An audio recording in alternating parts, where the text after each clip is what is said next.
How do Um, you spell squeeze? Squeeze? Squeeze. Squeeze. I think so. I think it's squeeze. Yeah, because queeze. Yeah. Not that that helps. Not that that helps. Did you just use, did you just use as an example or proof that squeeze is spelled the way that it is because queeze? Is that Yes. what you just said? Yes. Hello, everybody. It's a Thursday night. Ooh, look at that reflection in my eyeball. Whoa! I got a reflective glass. Here, let's see if it's like a flying saucer I'm seeing. Hello, hello, hello. I see our honored guest is already popping on. Let me get my stuff all set up here so I can sort of follow along. Oh, volume down, volume down. Shh, we don't need an echo. So welcome everybody. Let me get this set up so I can sort of see it in the background. Beautiful. Okay, welcome everybody. It's Thursday night. We're back. I had last week off. You know why I had last week off? Because I got some teeth taken out. Four teeth taken out. I'm better. However, it's weird because there's teeth missing, wisdom teeth. So now I'm even dumber. I'm pretty dumb to begin with, but I'm even dumber. So that being said, nothing really changed. I've always been dumb. Tonight we have on a special guest by the name of Lala Watkins. Oh, it's down there. And it's backwards, of course. Who's worked on a variety of books, like Bus Stop and Smelda here. There's a bunch of them that are out there, but Lala Watkins is going to join us, and we're going to go through and chat and have all the fun. We already have a theme that we're doing. I think we're both doing the same theme. I'm pretty sure that's the reason why you would have a theme. And we'll get into it. We'll chat. We'll have a lovely conversation, and we will go from there. And then later we can do two truths and a lie. We were doing that at dinner tonight. So let me let our special guest in. Oh, first I want to put a Ask Us Anything in the comment section. Ask us anything. Oh, no, that's not how you spell it. Anything. Ooh, not two G's. Ooh, my pushing lots of buttons apparently there. Okay, now I'm going to let in our special guest.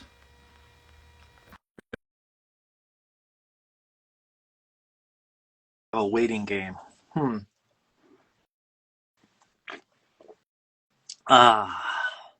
And we have our special guest with us. Hi.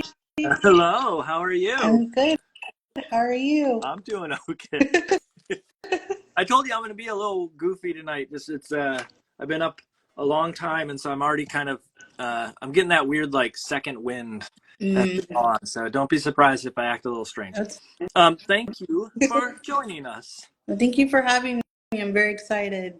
Yeah. And Remind me where you're coming from. Where's I'm coming from Jacksonville, Florida. Florida. So Florida girl over here. My wife was just down in Jacksonville she came down for the hurricane. Oh, yeah. It wasn't too bad because it was just like a category 1. So it was just a whole bunch of rain and winds and just like you don't want to be outside. But I love that when you're from Florida. Like my aunt is from Florida too, and she found out that it was a category 1. She's like, nah, yeah, it's nothing. But nothing. yeah, I mean we get them every once in a while up here in New Hampshire and Massachusetts area, and they're probably that, but we're just not prepared in the same way, or we're not used to it in the same capacity. But yeah, it was from what I heard, it was not bad. She was able to get down there during that, but you also live in very oppressive heat too. Yeah. It's been pretty gross. Today not so bad, but it's been, because we are in hurricane season, it's been a lot of rain and a lot of sunshine and humidity, and then it's like up and Ugh. down. I'm like, This is yeah. Do you like the heat? some days. Other days is just an excuse to eat ice cream or just like, You're like, hey, I'm out. I'm getting my vitamin D. Thank you, sun. And then I go back inside as quickly as I can. Owl off, like, ugh, Yeah, that's so just gross. Um, I just I'm not a heat person. I do not like heat, and so oh, I like Florida. I like the idea of beaches mhm, and Everglades and you know southern food. of Like course. I like the idea of being down in that area for that, but the heat is just like Yeah. I can't survive. Um, you must have good AC though, right? To Oh survive. yeah. Yeah. Yeah. It's not like in California. Like when I went and I lived there for a while, and I learned that like because you live by the ocean, you do not have the AC. You just have heaters. I was just like, what is this? The wind. You have to rely on the Yeah, wind this to is somehow what I was save just you. like. What wind? I was saying to someone the other night that I grew up in Minnesota, Mhm. and of course it's very very cold there. And during the winter, they would not heat the schools in our area. I know it seems counterintuitive. There were enough students that the students when they were there would heat the school enough, but you Oh, were always kind of cold. You know what I mean? Like everybody was still like wearing layers, but just enough. It was the same thing. It's like rely on the students for the warmth, not necessarily a lovely little heater because it would cost too much. Um, free labor, I yeah, guess. yeah, yeah. We didn't know it. We found out afterwards, but um, so for those that are tuning in, can you give them like I know some of your background, I know what you do, but imagine there's someone out there who just crawled out from underneath a rock, and they go, "What is this thing, Instagram? Who are these people?" Can you give them a sense of who you are and what you do? Okay, hello, person who just came out from a rock. Welcome to society. I'm so happy to meet you today. Yeah, no. No, my name is Lala Watkins, and I am a certified good vibes connoisseur. Um, I love to put good vibes out there, and I am an author and illustrator of children's books. I do a lot of board books and picture books, but before that, my background was in product development. I have a graphic design degree, so I used that, and somehow people were like, "Hey, do product design." And I was like, "Okay, let's go." So I did a lot of product design for like toys and stuff, like Sanrio, and did a whole bunch of home decor, greeting cards, stationery stuff, and then made my way back to product designs and did figurines, collectible figurines for a really nice company that did stuff at Precious Moments. So I did a lot of Precious Moments stuff and other Wait, collectibles like was it actual precious moments? yeah. So I did a lot of Precious Okay. Moments for them, which was really cool. It was part of the romance department. I was like, oh yeah, I can put these two together. I can come up with some love. And then, and with that, it was like a whole bunch of other collectibles for like Harry Potter and other Okay. figurines. So it was really fun. But that is my background, and I just aim to bring a whole bunch of cuteness, love, and fun into all that I do because I believe that my goal in the world is to inspire people to be playful and have good times and good vibes. And if you see me doing, I'm being a creative and being an artist, which is like a hard thing to do every day, then you feel inspired to do what you want to do every day and be true to you. So that's my spiel. Thank you. Okay, I got to ask you because you said this word in there. Was there actually a romance department? Um, no, because it was a small Oh, team, so no. It was just us, and we were just like, "Where's the romance team? Where's the romance?" I imagine people like we're in Dumpsville in the back corner, and there's the romance team over Right? there. My wife Like, there's the two romance. my wife and I were talking about this motion the other day. This like, ooh, they're kissing, and how Oh good like no! that is as like a little kid. Like, Ooh, ooh, it look at just made them. me think of that. We were watching a Star Trek episode, I think. Mhm. Oh yeah, it was Star Trek, and we were talking about Data's kissing a lady. Like, ooh, I scandalous know. over I there. imagine the romance department's got to be if there if there truly was called that would be a fascinating environment to work in. Um, Yeah. so thank you again for joining us, and we're going to talk and we're going to go into lots of stuff, and I'm gonna give you my little quick spiel that I give everybody, which is you can leave whenever you want. I won't be offended. I know that your phone overheats, especially in that Florida hot weather. Uh, but Here. you know, if you feel like it's going down, just let me know, and I won't be offended of any sort. It's basically the idea is for us to talk and chat and see where the conversation goes, and to talk about everything from work to life to wherever. Okay. It's being friends.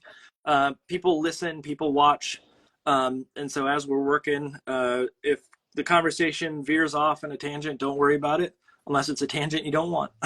You know, we No. everyone always start talking about health issues and stuff. We don't need to go that area, especially if you want good vibes. You don't want that. And then my wife documents the whole thing and sort of keeps track of what's said so people can sort of follow along, but also what materials we're using. So that if people look and say like, oh, you're using a certain pen or something like that, they can go track it down. And so the question to you right now is, do you have a sense of what materials you're using for the night? And can you relay those to the folks?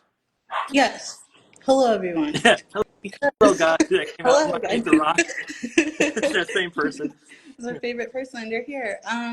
Yeah, for me, because I'm going to be using my iPad, I will also bring my sketchbook and just doodle a little, just to be like, hey, warming up.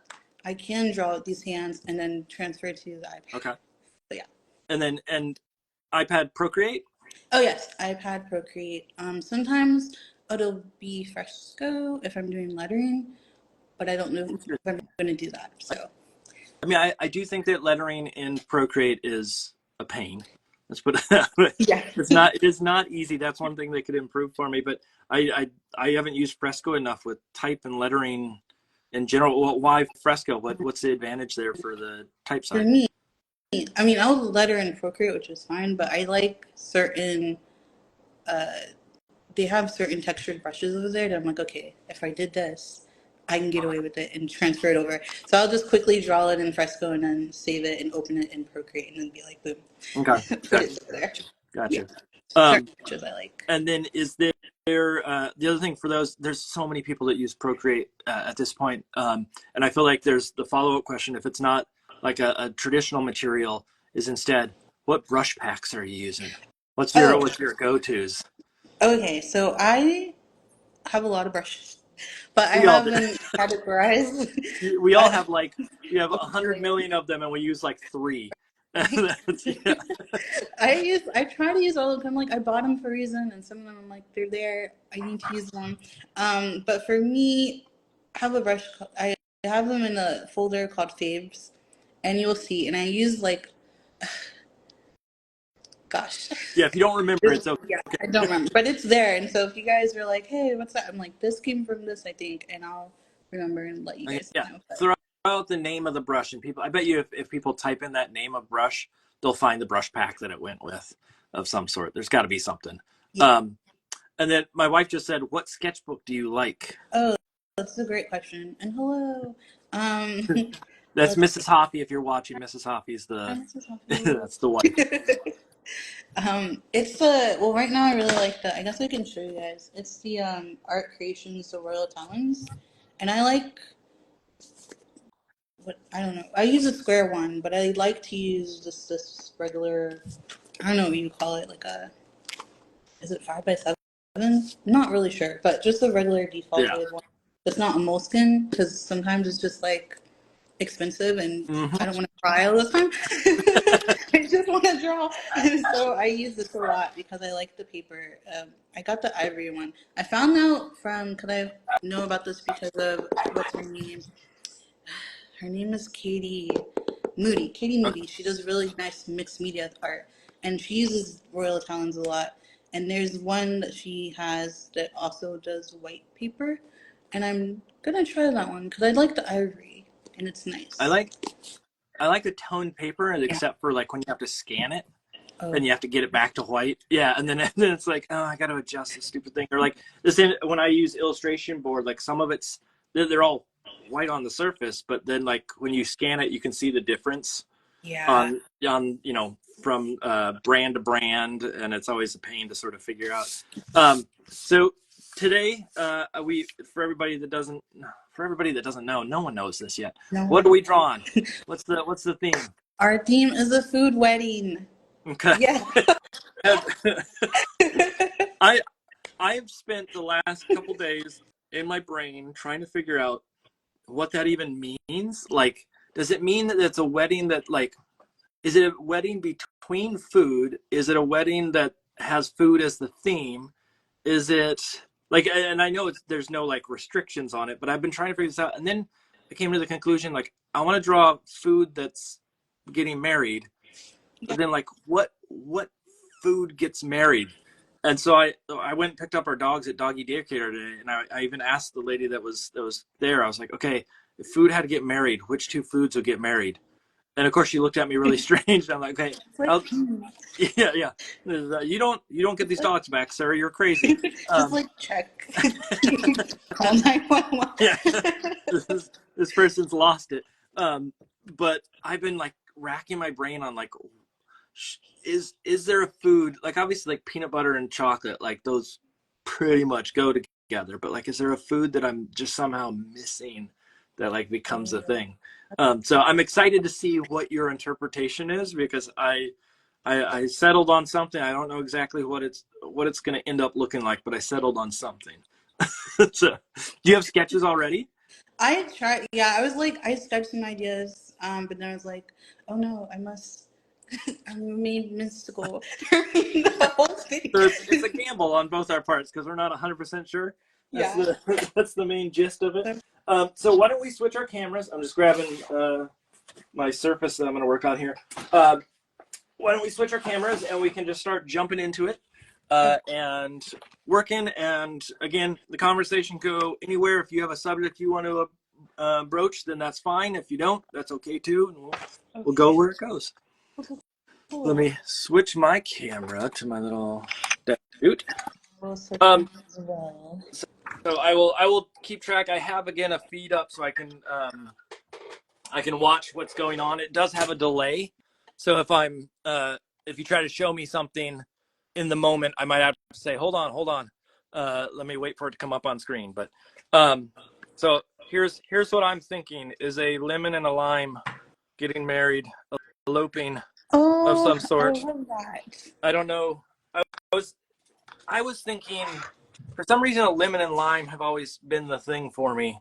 Like early on, I was like, those are the two foods that go together, and they're kind of similar. So it's a little bit like it's a little too close family wise for a lemon and lime.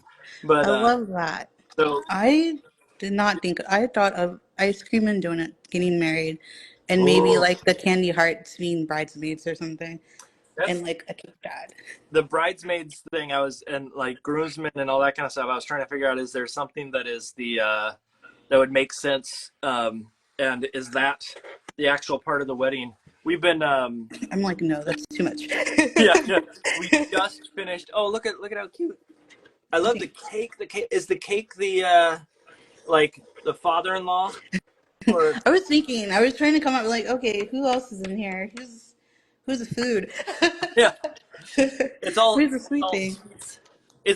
Do you find, now out of curiosity, because when I think of your work, I think of and you kind of said it, that you're trying to sort of give good vibes and sort of cute, adorable elements, and I'm wondering, do you find that you gravitate towards subjects like, in this case, food, donuts and ice cream and cakes makes more sense than like pea soup and squash and other things? Like, do you gravitate generally towards that kind of like fun, poppy, candied colored sort of work in general? I think that's because I'm comfortable in it.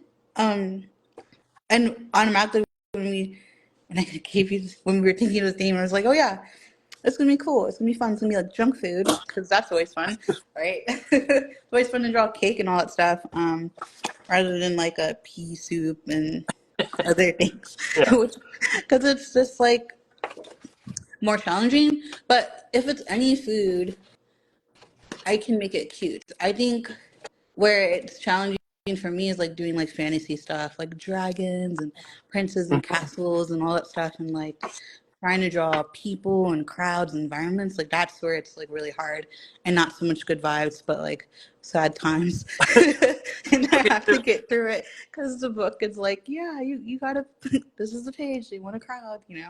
so Um, talk to me a little bit about like, and this sounds like therapy here for a second, but talk to me a little bit about that idea of like drawing something that is not necessarily in your wheelhouse or in your standard sort of excitement level, because I have the same thing. Like there's certain things that I just sort of don't have an interest in drawing. mhm. You know, it's not that we can't, but there's obviously going to be things that we gravitate towards. And I'm wondering, is there some sort of like, uh, obviously, certain things are not going to be as fun for us in general, but like, I find it challenging to draw a dragon without making it cute too. Like, I live in a world that's kind of not necessarily cute, but awkward with a lot of my work. And so, like, my dragons, I don't want to draw like a typical scary dragon or anything of the sort. I'd rather draw the awkward dragon that's the like the runt of the litter or Yeah. something of that sort. And I'm wondering, like, is that the same sort of sentiment for you, that you sort of gravitate towards that sort of cuter side, even if you're not trying for it? Yeah, I like to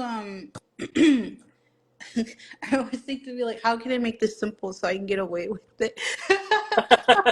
Okay. How can I get away with this so I don't have to do it again? No, like one of the hardest books for me, besides a whole bunch of crowds and school scenes, was Ismelda, because it was a dragon, and I've never drawn a dragon before. So I had to figure out how to make it very for me. And so I was like, let's make her chubby, let's make her rounded.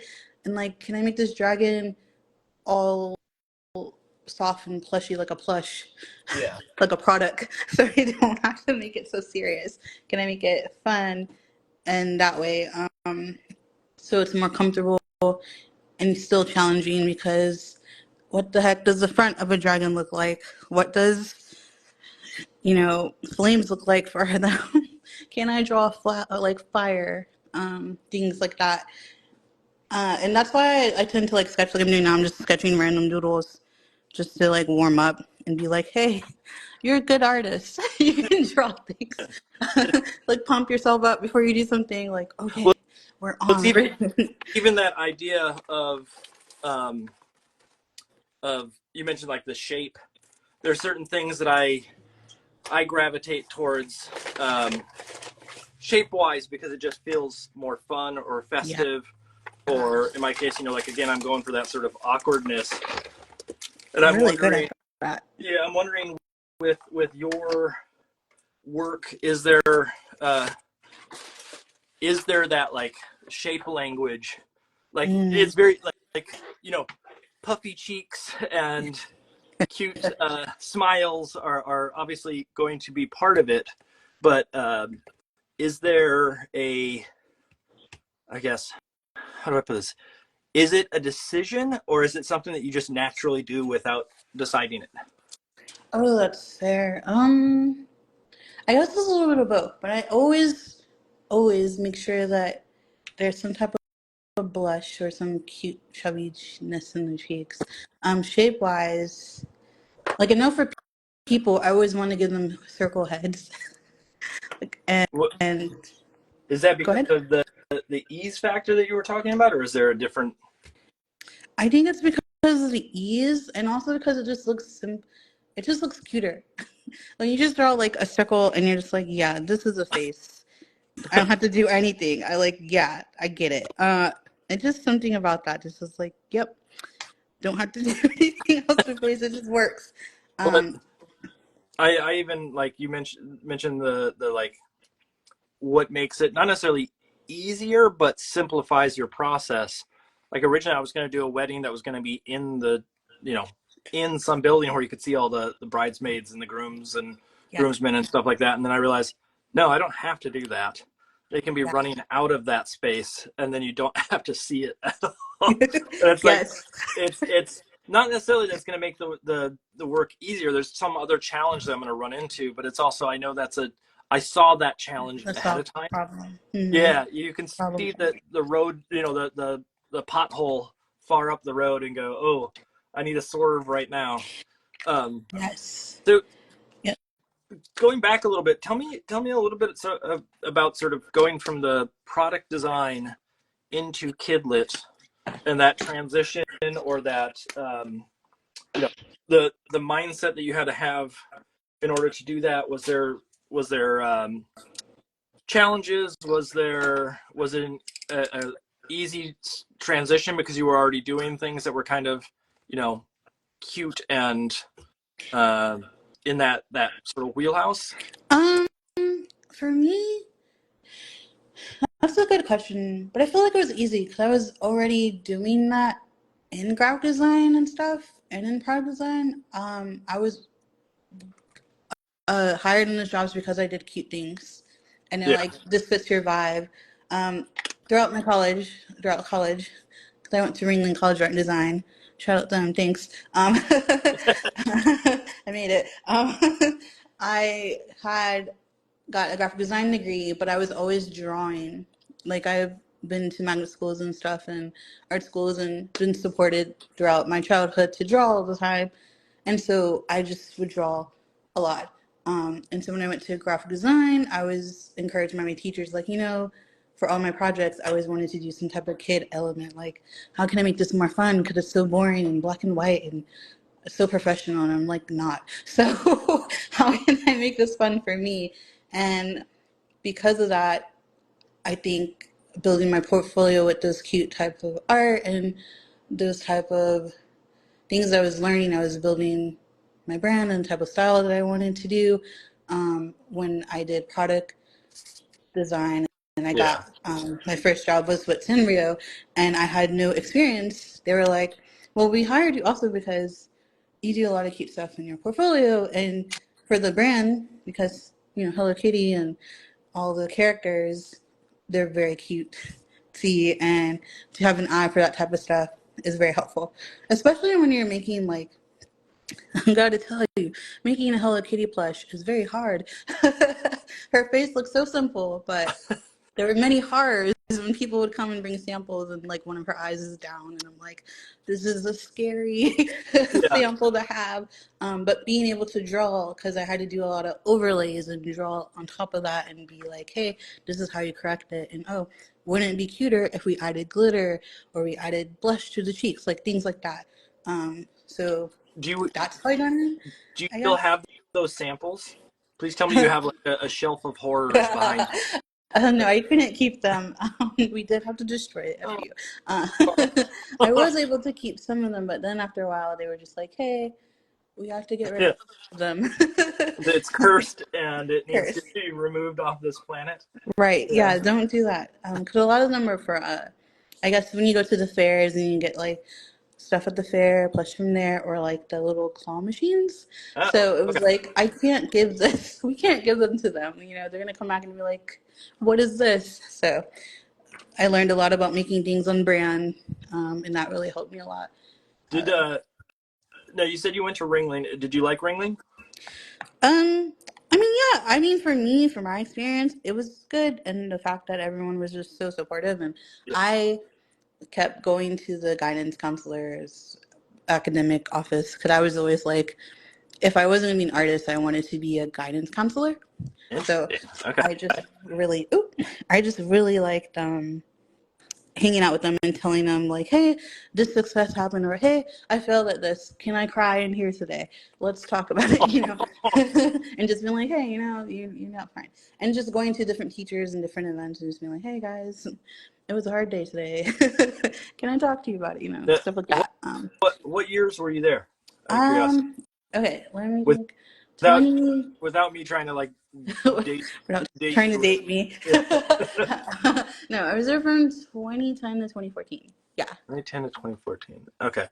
I looked at Ringling when I was looking at schools originally, and the reason why I ask is just that school has gotten so much bigger since I went and looked at it. I looked at it back in the 90s, Oh, and I don't think it was anywhere near, like, I don't think the facilities were the same as they are yeah. now. It That's what they was, say. yeah, it was is back in the day before they had computers, and there was it's the only thing I can remember about it, honestly, is that they had a beach volleyball court Whoa. in the middle of the campus, and I don't even know if that That's not there anymore. Yeah, I don't know, but it wasn't like these beautiful big buildings that I know that it is now. Yeah. Of some sort, and I don't think it had as big of a connection to industry as it does now. But it's always fascinating to hear sort of like people's perception of it, because it's a very different time frame generally from when I was there and visiting. I also was coming from Minnesota,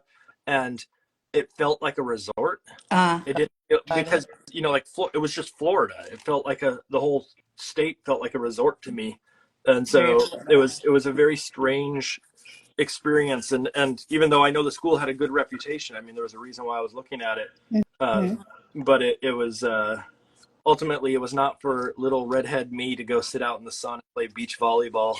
That was not up my alley of any sort. That's funny.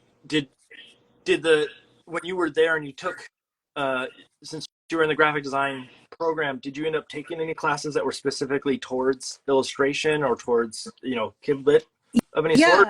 Yeah. I actually, fun fact, guys, I applied for motion design, and I failed that, and I learned what graphic design was, and I was like, oh my gosh, all the things I've been doing in my spare time is graphic design, and so that's when I switched.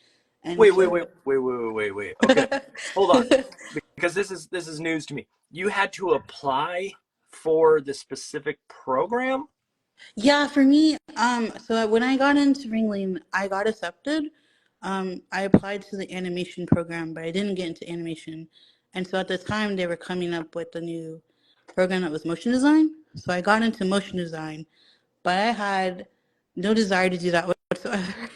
And I was always doing stuff like drawing greeting cards and stuff like that to put in people's mailboxes, and just doing everything besides my homework, because it didn't appeal to me. And people were like, oh, that's graphic design. I'm like, what the heck is that? And so that's when I learned. And to me, it was just like, I need to switch. So I found that I wasn't doing well in motion. I failed. But I appealed to graphic design. I did a little, I guess, appeal to the director of the program, of the department, and was like, hey guys, here's my stuff. This is what I do in my spare time. I'm learning what this is. I want to be a part of it. Can I? And they're like, yeah, come on in. So then my sophomore year, I got in graphic design, and that's what I did. Wait, okay. When you say you applied for it, you have to apply when you're a freshman, not necessarily. Okay. Well, you can do it also not being a freshman, like when you're going into the school. Okay. But because I didn't do that, and I wanted to switch, then I could apply to any program. Okay. So if you want to switch, you can. Yeah. I was just thinking, like, if you apply to the school, did you have to apply for a specific program? And that, like, okay, that makes. I'm wrapping my head around it now. I think I got it. No, it's for me, being in higher ed at this point, like hearing that, I was like, how do they structure that? I'm like looking at all the logistical things in my head of like, okay, how do they manage into their enrollment and stuff that's probably boring to most people, but to me is like sort of trying to figure out. And so you said you did get to take some kidlit. Yes. Kind of. I got to take, you were allowed to take electives. I don't know if anyone else had electives. I had electives, and there was only a few number you could have. So I was able to get into doing children's books writing class, and then a children's book illustration class, where it was really nice to see. It was part of the illustration department, and at the time in graphic design, I was doing a lot of lettering, and I was getting really good at it. And so when I would go to children's book class, the teacher was very encouraging. He's like, yeah, you're a good letterer. Add this, do this in your children's books. You got it. And I was like, thank you. You see me. I'm so happy. Thanks. And then for writing, the teacher was very encouraging too. So it was just like, oh, that's as much as I knew about the industry. And then so when it came to like learning, like trying to apply to stuff, I didn't know that like there was a whole publishing and stuff thing until later. Was it something though that like you obviously you felt seen and you felt heard in those in that environment or hearing from those folks. I'm wondering, did uh, how do I put this? Did you know then that you would eventually like that this was a career move for you, or was it just sort of a, oh, that's an interesting sort of take, and you went back to the design side uh, and didn't think about it until later in life, like the equivalent of, I knew that I wanted to do illustration, but I didn't know that kids books was going to be the thing until a certain point in my career. Ah, But gotcha. some people just know from the get-go, like when they first touch a medium, like this is the thing for me. And I'm wondering, what was your relationship there with that sort of connection? No, I didn't think about that. I was like, oh, I want to do this. And I tried to like figure it out, but I didn't.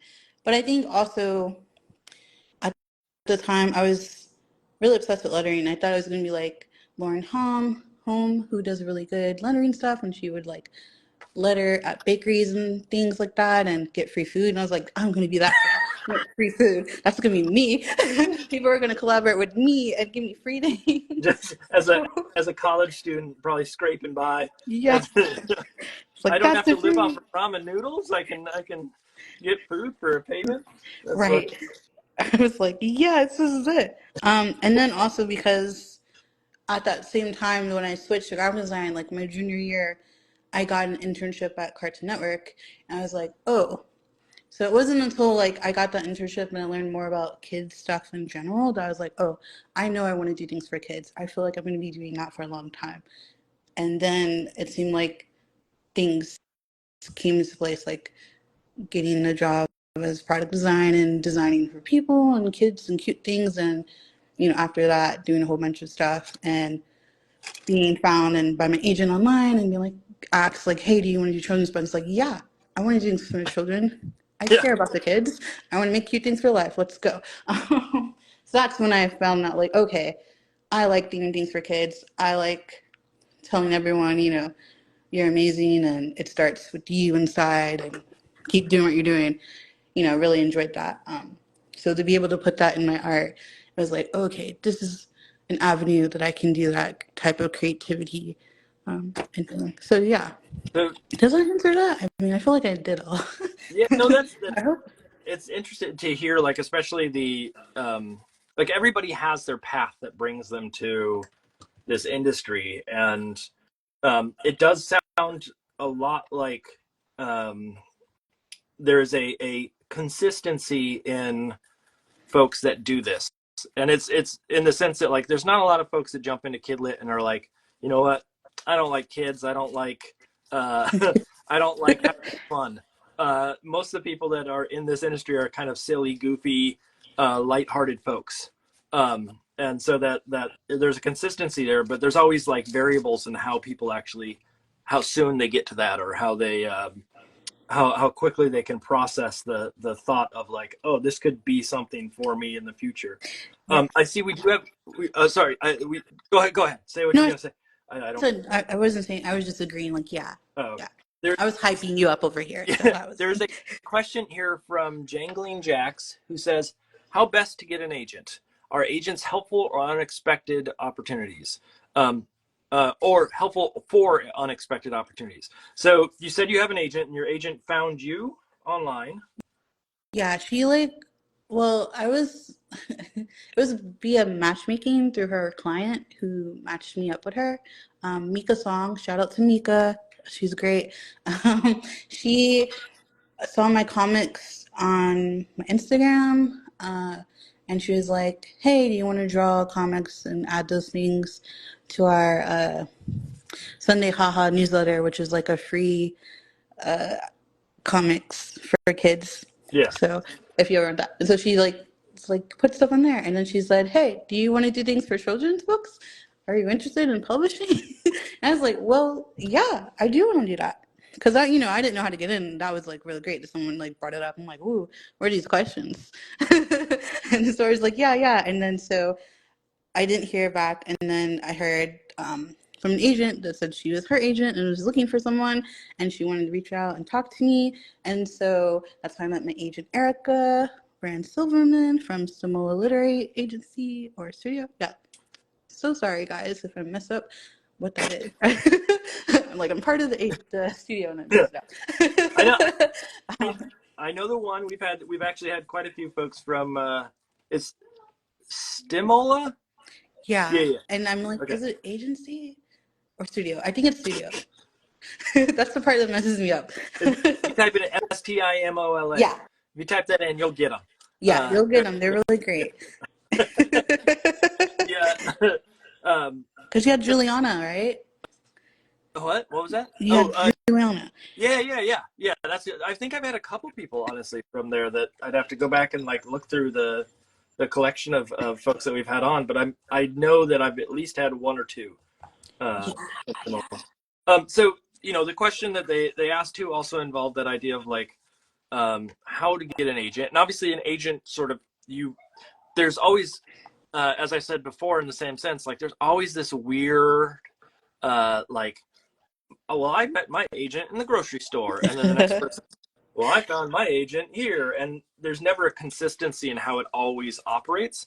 But with talking to your agent and finding out why they chose you and why you chose them, is there some sort of like advice you would give for someone who's either looking for an agent that like the equivalent of like what kind of stuff did your agent like in your work, and was there a source that you think is more viable to landing an agent? That's a good question. Wow, I said that's a good question. My mind went blank. Oh no, it's terrible. You said that. Okay, so I'll back up. Yeah. Is there methodology that you would recommend for folks who are looking to land an agent, who potentially like, an agent knocking on your door, you never know when that's going to happen, but there are tricks in a way or ways to organize your thoughts or your portfolio or things of the sort that definitely get you in front of agents or are potentially more inviting. And I'm wondering if you could relay some of those, like just looking at the work that you've done. Was there something that you can go like, oh, this was the thing that I think was really the kicker for your work? Oh yeah, okay, I can do that. Okay, so for me, I didn't have like a kidlit portfolio, but I showed that I could draw like kids, animals, and all that stuff because my portfolio back then was a lot of stationery and greeting cards and everything. So that's what my agent saw, and she's like, "You have potential. Yeah. You can do this." And my stuff was really good quality because when you're working at all these places, you're essentially like honing your skills and getting better and better. And since I did a lot of illustrations for the greeting cards and stuff, I had to draw like a variety of things. I would say that continuing to practice drawing outside of that, like different things and adding to your portfolio, even after you get an agent, is great. Mm-hmm. I would also say that when you get your agent and they're talking to you, that it's great to like investigate the other clients and see how they feel about your agent, just in case. You should always be encouraged because she was my first agent, and I read a lot of stuff. I didn't know anything about it, how this works. So a lot of people would be like, "Oh, you should, look for other agents, see if you match, or don't say yes to the first person." Yeah. Just like that stuff. And it's like, well, I felt it in my heart that we vibed together and like this could be a long-term thing. So I said yes because it felt right. But, always check in with yourself. And sometimes, you might be with your agent for a little bit and you might find out that, it's not working out, and that's okay. Yeah. You can leave. And then it's scary to leave, but it's scary. Yeah. It's you never know what's around the corner, but at the same time, yeah, I think what's interesting is people, assume that an agent is going to like solve your problems. And not like No, it's not always that variable. Like they will find you work and they will bring in work that potentially you didn't have access to before, but they also are going to, you need to be simpatico and yes. and like it really is weirdly like a relationship. Yes, all the way. You don't want to be bickering the whole time, and you don't want to have a different vision for your future than they do. because otherwise you're going to be like fighting against each other for a majority of it. Was there something that when you did hear about from folks about your agent that was the like, oh, this is the thing, like that sold you? Because you said you saw that they did good work and you looked at their clients and whatnot. Was there a moment or a like indicator at some point that just said, this is how I know that you're gonna vibe? Oh yeah. When everyone said that it felt like she really listened to you and she wanted to make your dreams come true, and that like she's a caring person and she means what she says, I was like, yeah, that's what I felt immediately. So I'm not making a bad choice. It's okay to take this risk. I'm taking this leap, and it's a good place to leap. So I was like, okay, this is great. And the fact that when we were talking initially in the call, and that she like asked me about my writing, and my writing was something that I always liked to do, but I didn't like share that Yeah, really. So yeah. for her to see that in my comics, my little stories that I put out there, was like, oh, she thinks I can do that. That's so great. That's so nice. I feel validated. That's really kind, and I mean, it means that I'm on the right path. So that also made me say yes. And of course, it's always nice to get compliments from others and be like, oh yeah, I am good. Like, it's not just me telling myself that in delusion. It is true. Okay, but wait, because I have to question this, and this is not questioning you, but the idea of like most artists, myself included, are horrible at taking compliments, Ooh, yeah. especially in a industry wherein like people are uh, shy or reserved. Mm-hmm. I always relate it to that idea of when someone ever says something about like, oh, I like your sweater. I don't go thank you. I go, oh, I got it on sale. And I have Yes. to somehow like validate that like it's not as good as you think it is, or something of that sort. And I'm wondering, do you, even though it was lovely and rewarding to hear that, did you still sort of question it and go like, uh, uh, you know, Oh, yeah. what I'm trying, or how to phrase what I'm trying to say? But No, did I dismiss it? I feel yeah, like that's what you're asking. Did I take it, or did I like be like, oh, well, I don't know, and wait until like I got a deal? yeah, Um, and for me, I think no, I felt good about it. It just felt very genuine, and so I'm already trying to be better at taking compliments anyway, and I already tell myself when she did say that stuff, it was a little bit of both, like a little hesitancy, but also like, yeah, true. Like, hello, you've been doing stuff all your life, so you're here. So I yeah, was just like, you've done this, and that. Like, you went to Sanrio. you deserve Nobody it. like it. Yeah, Yeah, I deserve this. Like, hey, this is great. I've been putting in the work, because I was putting in a lot of work and continuing to draw and post, because I didn't get my agent. Like, I'm still new to publishing. I didn't come in until like late 2021, 2021, late 2020. And so it was like during COVID. Ooh, So it was you're it was one here. of those. I'm I've one had of those. folks on that was their start time, and like, oh, I do not envy that as a like, oh, I'm finally made it. No. Yeah, it was a lot. I mean, I'm grateful that I got stuff, because before that I had got like, it was that 2020 time where I got like, Erica had found me, and at the same time I got my first book deal without an agent, which was I Love You More Than Ice Cream. So it was like people were finding me, and I'm like, oh, is this how it works? So it was kind of hard because it was during COVID. There was a lot of waiting for a lot of stuff, and I didn't know. And then there was stuff that was just coming pretty fast. Uh, but I got at the end. So in 2021, we were still trying to figure it out. Like, we're getting a little bit better at figuring out stuff. Um, though I imagine 2020 was like, oh, people's deals and stuff is on pause. I was like, oh no, Yeah, I can only imagine. I know. I know when like, because I had started previous to that, and then everything kind of slowed down for a bit.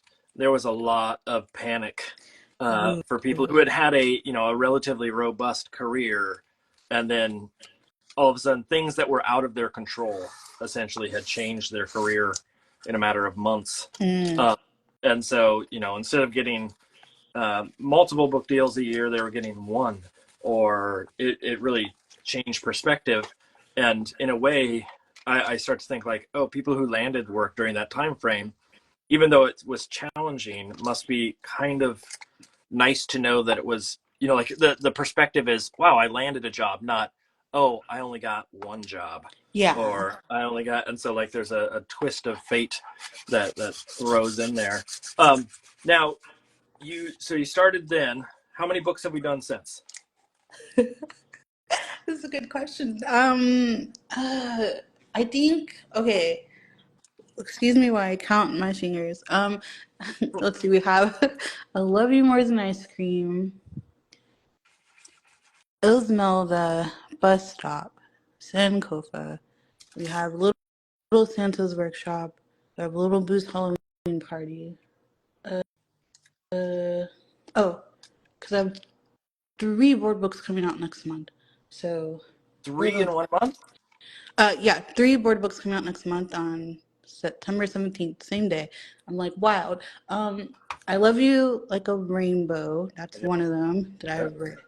And then 2 from the Smithsonian that I illustrated on, which is cool. And then, okay, I think, did I say Sankofa? I just like 10, 9 or 10. Okay, 9 or 10, yeah. In a matter of 3 to 4 years. Yeah. It's been a lot. Good. Yeah, that's what I mean. That's not chump change. Yeah, it's been a lot. And I'm like, oh, is this normal? Like, I remember having like 3 books at one time to do. And I was like, is this normal? And I was like, well, I mean, yeah, you kind of do stuff, but like, it's not that busy all the time. I'm like, okay, cool. So it varies. Like, I was like, are you sure you're not? Like, am I not? Because I was, because I know when I started and then was learning, I was like, I feel like I'm going so slow. And people are like, no, you just got busy. You're busy. That's it. Yeah, that's a lot. That's a lot of stuff. There's a lot of books in a very short time frame, especially for someone that like was, you know, new to the industry.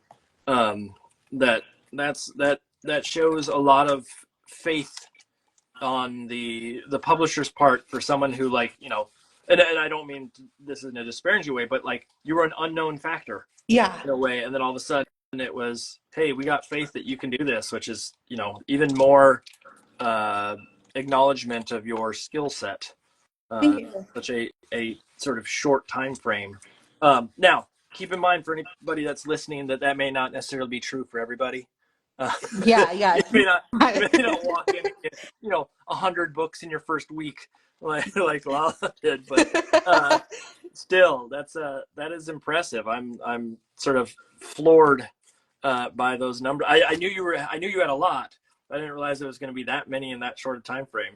I've been in the industry longer, and I am not that far ahead of you at this point on book numbers. Not that I'm counting out like, oh, you know what, this is I have more than just check it there. Right. Point for Mark. Yeah, That's 1 point for you. not barely. You're going to pass me up if you stay at that speed. So I have to ask you a question, and this question is a weird question. I bet you get it all the time. Can I ask you about your name? Oh yeah. I like the name. Like, your name is one of those names that just rolls off the tongue easily. Like, Thanks. Yeah. Lala Watkins. Like, the combination of it is really good. And I'm wondering, is that your given name, or is that like, is it longer? Is it la la la la la? No, this is a great question. No, my name is Leticia Watkins. Okay. But it's Spanish, and my name is just Lala as a nickname. Because my first and middle name, they both start with LALA, and my mom, I think she did want to name me Lala, and then things happen. So here I am. So I just use Lala as a nickname. It's just stick with me ever since, and It's just such it just fits. It's yeah, be it. not only does it like roll off the tongue easily, but it's also such a good name for kidlit. Oh in yeah. a way. Like it's such a good, like, memorable name. And you have people that have these like hyphenated names and things of the sort where it gets complicated. Lala Watkins looks good in print on a book. Thank you. It really does. I love to see. I'm like, oh, did I do that? Thank you so much. It's not my name. Yeah. No, I like saying it because people will be like, what did you say? Is it because they'll see it and they'll say Layla, and I'm like, no, it's not. I don't know where it's coming from. So I always tell people, you say my name like you're singing to me. Sing it to me. Okay, you got it. And so they'll laugh, and I'm like, that's a great thing to tell people at Starbucks because they'll have a nice little bit of their day with a little chuckle and be like, okay, cool. And then So they'll remember it now. you get to judge them on their singing too. That's the other Yes, the upside. I'm like, Sing it to me. Ooh, no. No, no, No, no, don't go to them again. no. I there was my grandmother was named Lola, and so I've always had an appreciation for that like L or that I don't even know if it's the same, but it's that the tonation of it. I don't even know if that's the right word there, but No, I think you're right. yeah, there was something about it that I always found really nice, that Lola and then Lala, and we had a friend who went by Lala as well. That's really fun. But she was just a plain old Laura that went by Lala. Oh, Yeah. love that for her. Yours is cooler. You have more Yeah, of a it both story. means joy. My original name means joy, and Lala still means joy, so it still works.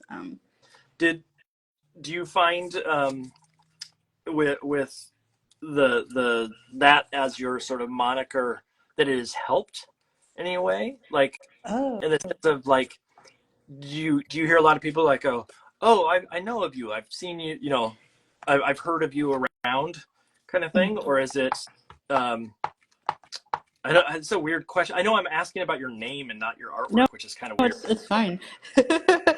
um, I don't think I've ever heard anyone say like, "Oh yeah, I know of your stuff." I've heard people be like, "Oh my gosh, what a cute name," and then they get into it and they're like, "Oh man, it fits your work" or Yeah. something. When I start like talking about stuff, or like my my family member insert someone here like their name is like Lilo or blah blah. I'm like, yeah, it works. Close enough. Yeah. Yeah, it's close enough. Conversational matter. Like that's now we're friends. Now I will invite you to my cult so you can buy my books, and then yeah. But it's I teach a class that's a professional practice class, and there are people all the time that like we talk about sort of branding and what name you go by for your artwork, and because some people want to use their name and then other people want to use some a nickname or some sort of like branding as a studio or things of the sort, and it's always a question of like what works and what doesn't work, and is it something that's memorable, is it something that's going to like match your vibe in general? And sometimes they pick something that's just like, I don't get it. It'll be like lazyhamster.com. I'd go there. What's going on? Yeah, yeah. What's this hamster doing? Yeah. I mean, maybe that one's a bad example because it does sound sort of interesting. And you don't know what you're going to get at a site like that. But to me, it's always sort of interesting to hear how people like choose their names. Like I had Jarvis. Do you know Jarvis's work? Oh yes, yes. Yeah. I'm sorry. Don't know why I was thinking of Axe Jeeves. I know what you're talking about. I know what you're talking about. So I had web crawler on back in the day, and no, but I was talking to him about that. Like, he goes by the single name, and sort of most people like I didn't know his last name, and then he said it. Yeah, I don't know as a lot of people will, but it's one of those things of like he made a decision, and now everybody just kind of knows him as Jarvis, and that's kind of a cool. So cool. That is some good cred there to be able to say like I only have one name, right? Jarvis. Like, okay, hi. Are we fancy? When I was in college, I used to just go by Hoffman to the point where like a lot of people did not know my last or know my first name. And since then, I have gone by my first name just for professional purposes. Very loose name. But at one point, I did think about changing my name to just Hoffman. It's like, I don't know if I can pull it off. I don't think I'm that type of person. I'm not as cool as someone who can do that, like Jarvis. Jarvis, like that name alone is cooler than Hoffman. So, uh, But I so like it. tell me a little bit about sort of your process, because I know you mentioned the idea of starting out in fresco. I like that you've done so much, and all I've done is the background so far. And we're an hour in, like I'm just just the no, I color. love your stuff. I will say, I just like off topic. I took your skills, not skill, domestica class, and I saw that you taught, like you were saying, how you put stuff together on Photoshop with your art, with your pieces, and you taught me about the healing brush. So thank you for that, I didn't know because about the healing brush. I didn't Well, know about it. I was like, how is he putting this together? Because I love how you do your colors and everything. I'm like, this man is amazing. How is he putting these colors here like this? I don't know. Skip, let me see the healing tool.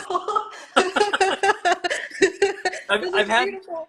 I've had other artists. Thank you very much. I've had other artists that have taken it that I know, and most of them, yeah, do not do the artwork side of it. They just watch the videos and go like, okay, I learned that, and now I can move on.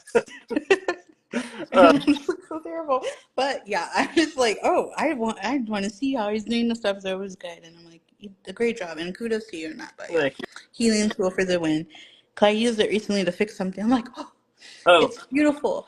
I don't even use Photoshop really besides the healing brush now because of Procreate. Like, I don't draw in Photoshop. It's purely for correction for the most part for me now. Mm-mm. A little bit of color work here and there, but it's to get rid of cat hairs and brushes or like bristles from brushes in my work. That's what I use it for. It's kind of sad. It's a super powerful program, and all I use it for is getting rid of that. No, Um, it's good. I mean, I only use it to just because I have the smaller iPad. I need to get the bigger one so I can have more layers. But for now, I have this, and so I use it to just scale my artwork. And then when it's in there, I'm not gonna bring it back into Photoshop. I'm to Procreate. So I'm just like, we're working in Photoshop now. It's using that round brush to fix whatever else is happening. So good luck to me there. At that point, I don't come back. Oh, what was that? Sorry. You heard my upstairs neighbors. They dropped something. Um, oh, that was the like. yeah, someone they fell. Something dropped. Yeah. How thin is the ceiling there? um, I can't hear them talking, but I can hear them walking sometimes. So I guess thin enough. Ugh. That's the only thing. The outside, I can't hear anything from outside my village. So I'm like, that's cool. Like someone's playing their music really loud. Like I could hear it in the hallway. But when I came into my apartment, it was like I couldn't hear it at all. So I'm like, wow. But ceiling, like no one's gonna get the apartment ceilings right. Like you will always have an upstairs neighbors walking around. They're like, I can hear your dog. I can hear. You're just never gonna get it. I don't I do know. not. There was a time where my wife and I lived in an apartment and before we moved into our house, obviously, but uh, Hmm. that the person next door to us played what was it? I think it was Gershwin, uh, Rhapsody in Wow. Blue. I think something like that. At least 15 times in a row, and we don't know why. It wasn't like Godspeed.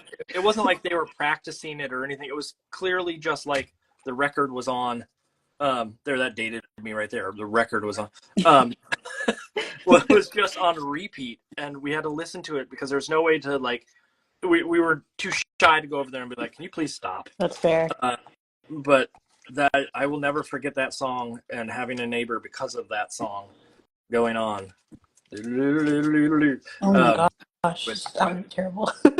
But also, like, yeah, now when Jeopardy comes on, I know exactly. That's the um, one. do they do you what's your work schedule like hours wise? Are you someone that draws and paints late? Um, I'm gonna be honest with you. I do whatever I'm in the mood for because I'm not really good at keeping it a strict schedule for myself, and I guess that's why I cry at 3 in the morning for some of these deadlines. And I do try. I do try to be like, okay, from 9 to 5, I'm gonna work, but it's like I need to rest. And I think that's because as I said, I have had know how to like have a proper schedule. And so for me, I'm just like, okay, let's read a book, let's sit down and chill, and then maybe at like 1 I'll start working on stuff. Um, and then take another break and do that. So it's not really strict. I could be better disciplined, but I have gone better because I'm like on the weekends, that's my day. So I'm not doing anything. So if anything needs to be done that's That's important, will be the done time. on weekday. Yeah, Yeah. it'll be done on Monday and all that stuff. Like weekend is me. But yeah, no, like, and then yeah, I just do whatever. So in the morning, maybe if I know I have an assignment, if I wake up and eat, I'll probably sketch in my sketchbook for a little bit to like pump myself up. Like, oh, we're in a drawing room. We're gonna do really good things today, and do that one spread that we're supposed to do. So then when it's like 5, I'm like, okay, I'm ready. I can do this. Yeah. And so I'll sit there and focus, take my like little 45-minute break and then get back to it. Like those memes are like, I did one thing for the day, I checked my email, and like, goodbye. Like, that's enough work. So, The, the reason I ask in particular is just because, like, if I'm in my studio, normally I'm doing stuff on Gab and Doodle, or I'm playing music or things of the sort, and mhm. I'm in a house, so I don't have to think about the neighbors upstairs and how late I go, or how noisy I am. Not that art is generally like the noisiest thing in the world, but Oh yeah. it's one of those things where, like, do you have to do you work? Well, first of all, do you listen to music or something as you work? Um. Yeah. Sometimes I like have like regular classical news or something, or a podcast, or maybe I'll watch TV or a good movie, and I'm like, well, the movie's kind of good, so I can't do this work right now. So Oh, let me go watch that. But yeah, I put something in. How about I'm you? it's generally music. I am fascinated, and you mentioned it, and so I'm going to go there. I cannot fathom how people can watch a movie and work at the same time. Because I have students that do that constantly. They're like, I'm going to put on a stream of a game that someone's playing and work. Oh. And it's like, Mm-hmm. I just visually, I can't, it's too distracting. And I've tried it once, and then Mm-hmm. it's what you're talking about. It's all of a sudden, it's just like, oh, I'm just going to watch this now and not do my work. But so many people do that nowadays that I don't get it. Like, it makes me feel very old, honestly, in a way that happens. Yeah, it Uh, depends. You got to put on like old movie if you're gonna do that, like something you already watch or something you don't care for, and just let it play. I've even tried that. I've even tried, like, Oh like no. favorite. I don't have to watch it or something like that, but it's visually distracting to me to have Dang. light flashing or something of the sort. So, but at the same time, uh, you know, I also need some music, and I know there's some people, the weirdos. This is me to the weirdos out there. Are the people who want to work in dead silence? Oh, I mean, I've done that before, but it's like oh, then I'll get up and eat something. So it's that like, is. oh yeah, It just feels wrong to me to have, like, nothing going on in the background, and just except for, like, dead silence. yeah, It that's feels kind of hard. You're right. That's a horror movie. it's you stew in your own thoughts at that point, and, like, ugh. Yeah, it's gross. It's not time to dissociate or anything. Like you gotta make time for that. Um, is there something, I don't think I've ever asked anybody this, so this is, you get this fresh. Wow, Um, I know, lucky it's me. pretty exciting. It was a great Um, time. you can make the claim later on in life. Well, I was the first one that got asked this question. On Is this there day at this time. is there something in your studio space that you have to have there in order to work? That's a good question, I guess. Well, I guess I need my iPad because I gotta work. Or do you mean like working on or just in general to have? I, I mean, like, outside of your art Oh, okay. materials. Like, I mean, obviously you work on an iPad, so you need an iPad, and, like, I need light. I can't work in the dark. I understand that part of it, but more so, like, is there, like, early on when I was in doing kidlit, I got really, like, obsessed with having some candy or something next to me as a reward system. Like, Ooh. oh, I'm nice. now I can have a piece of candy and feel cool That's about it. air. And I'm Okay, wondering, that's do you have something that is not necessarily that has to be like food, but like maybe you need to have a comfy pillow to lean back against every once in a while, or those okay. kind of. I guess for me, I need to have a break. So like when I do that, I decide like here's a book I might read because I'm always listening to like audiobooks or something Mhm. or listening to someone narrate, which is cool. But I'm like, well, maybe I need to practice reading with my eyes again. So I'm like, let me read a book. So that's nice. Or let me play my Game Boy or something. So I need to have something to distract Yeah. from the work.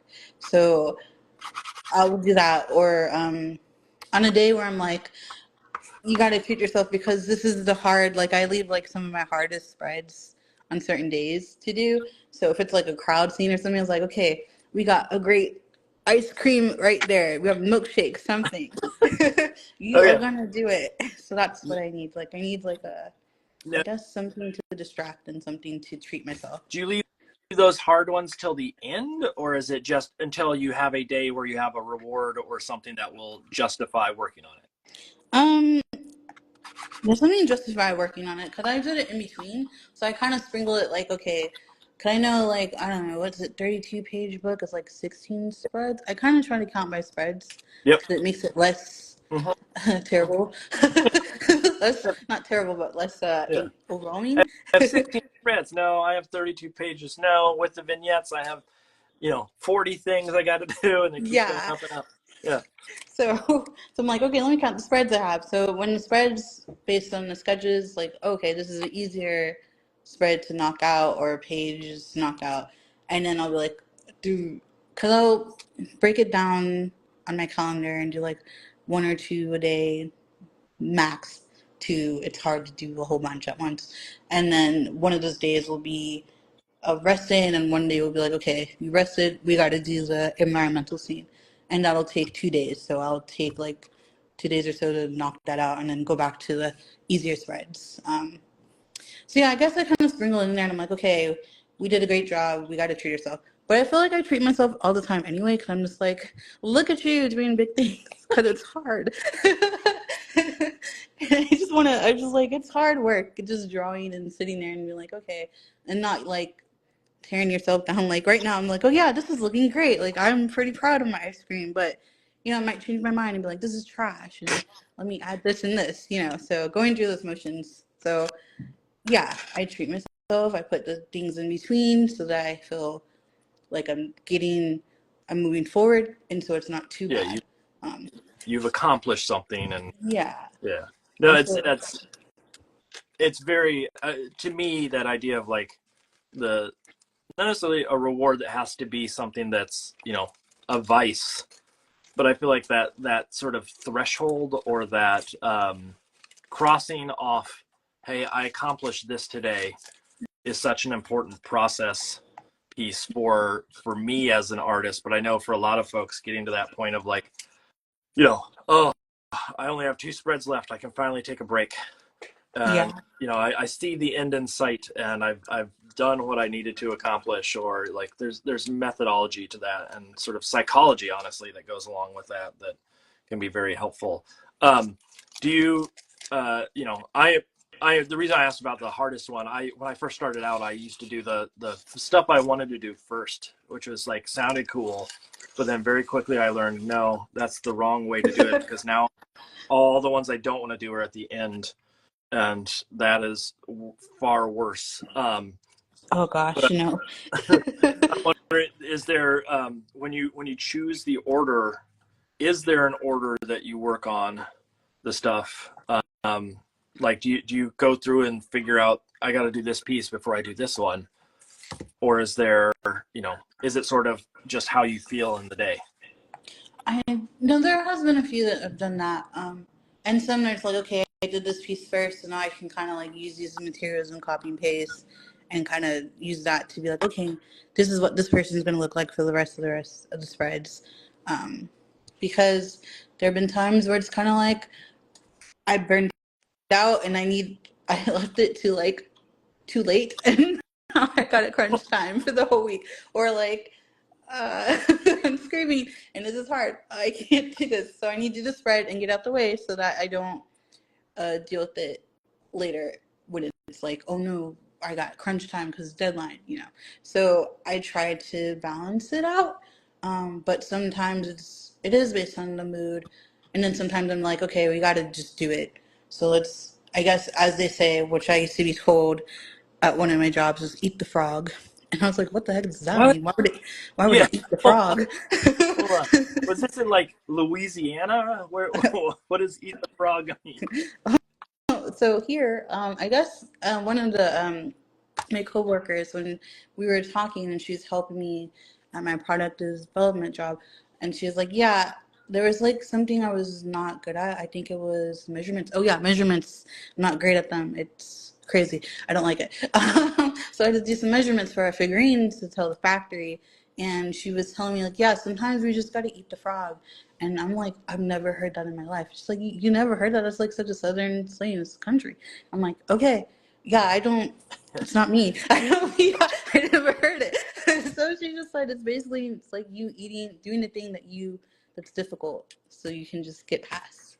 I You're eat eating frog. frogs is Yeah, difficult. eating a Okay. frog is difficult, I I guess. mean, And I maybe guess I've never eaten a frog, so I can't I can verify say, those yeah. true or false, but I'll take it. So it really is about like eating a frog, not necessarily like it's some weird metaphor for I don't even know. That's a weird one. I've never heard that one, but I will try to incorporate that. Yeah, Um, and I'll try to look it up. So like, don't like at me if it's wrong. But there's yeah, gonna I'll be look it up. Yeah. some angry person like that doesn't mean actually eating a frog. That means Eating I don't even know what they would say, but Yeah, I don't know, but here it is. You heard it here first, but don't like if it's wrong. Just if it's no, but wrong, that's how I your remember it email is as. And you can at me on Twitter at yeah. Um, um or the X frog now. community is gonna start croaking about. Oh no, I said it. I'm sorry. The I WB actually went to frog the is gonna dumb start joke. talking. I did a dumb joke there. Um, That's fine. uh, so tell me, like you said, first of all, okay, let's go back to this measurement thing. Yeah. Okay, as an instructor, have you ever taught before? Um, no, not really. I mean, I've spoken on things and people Yeah. believed me, and I was like, cool.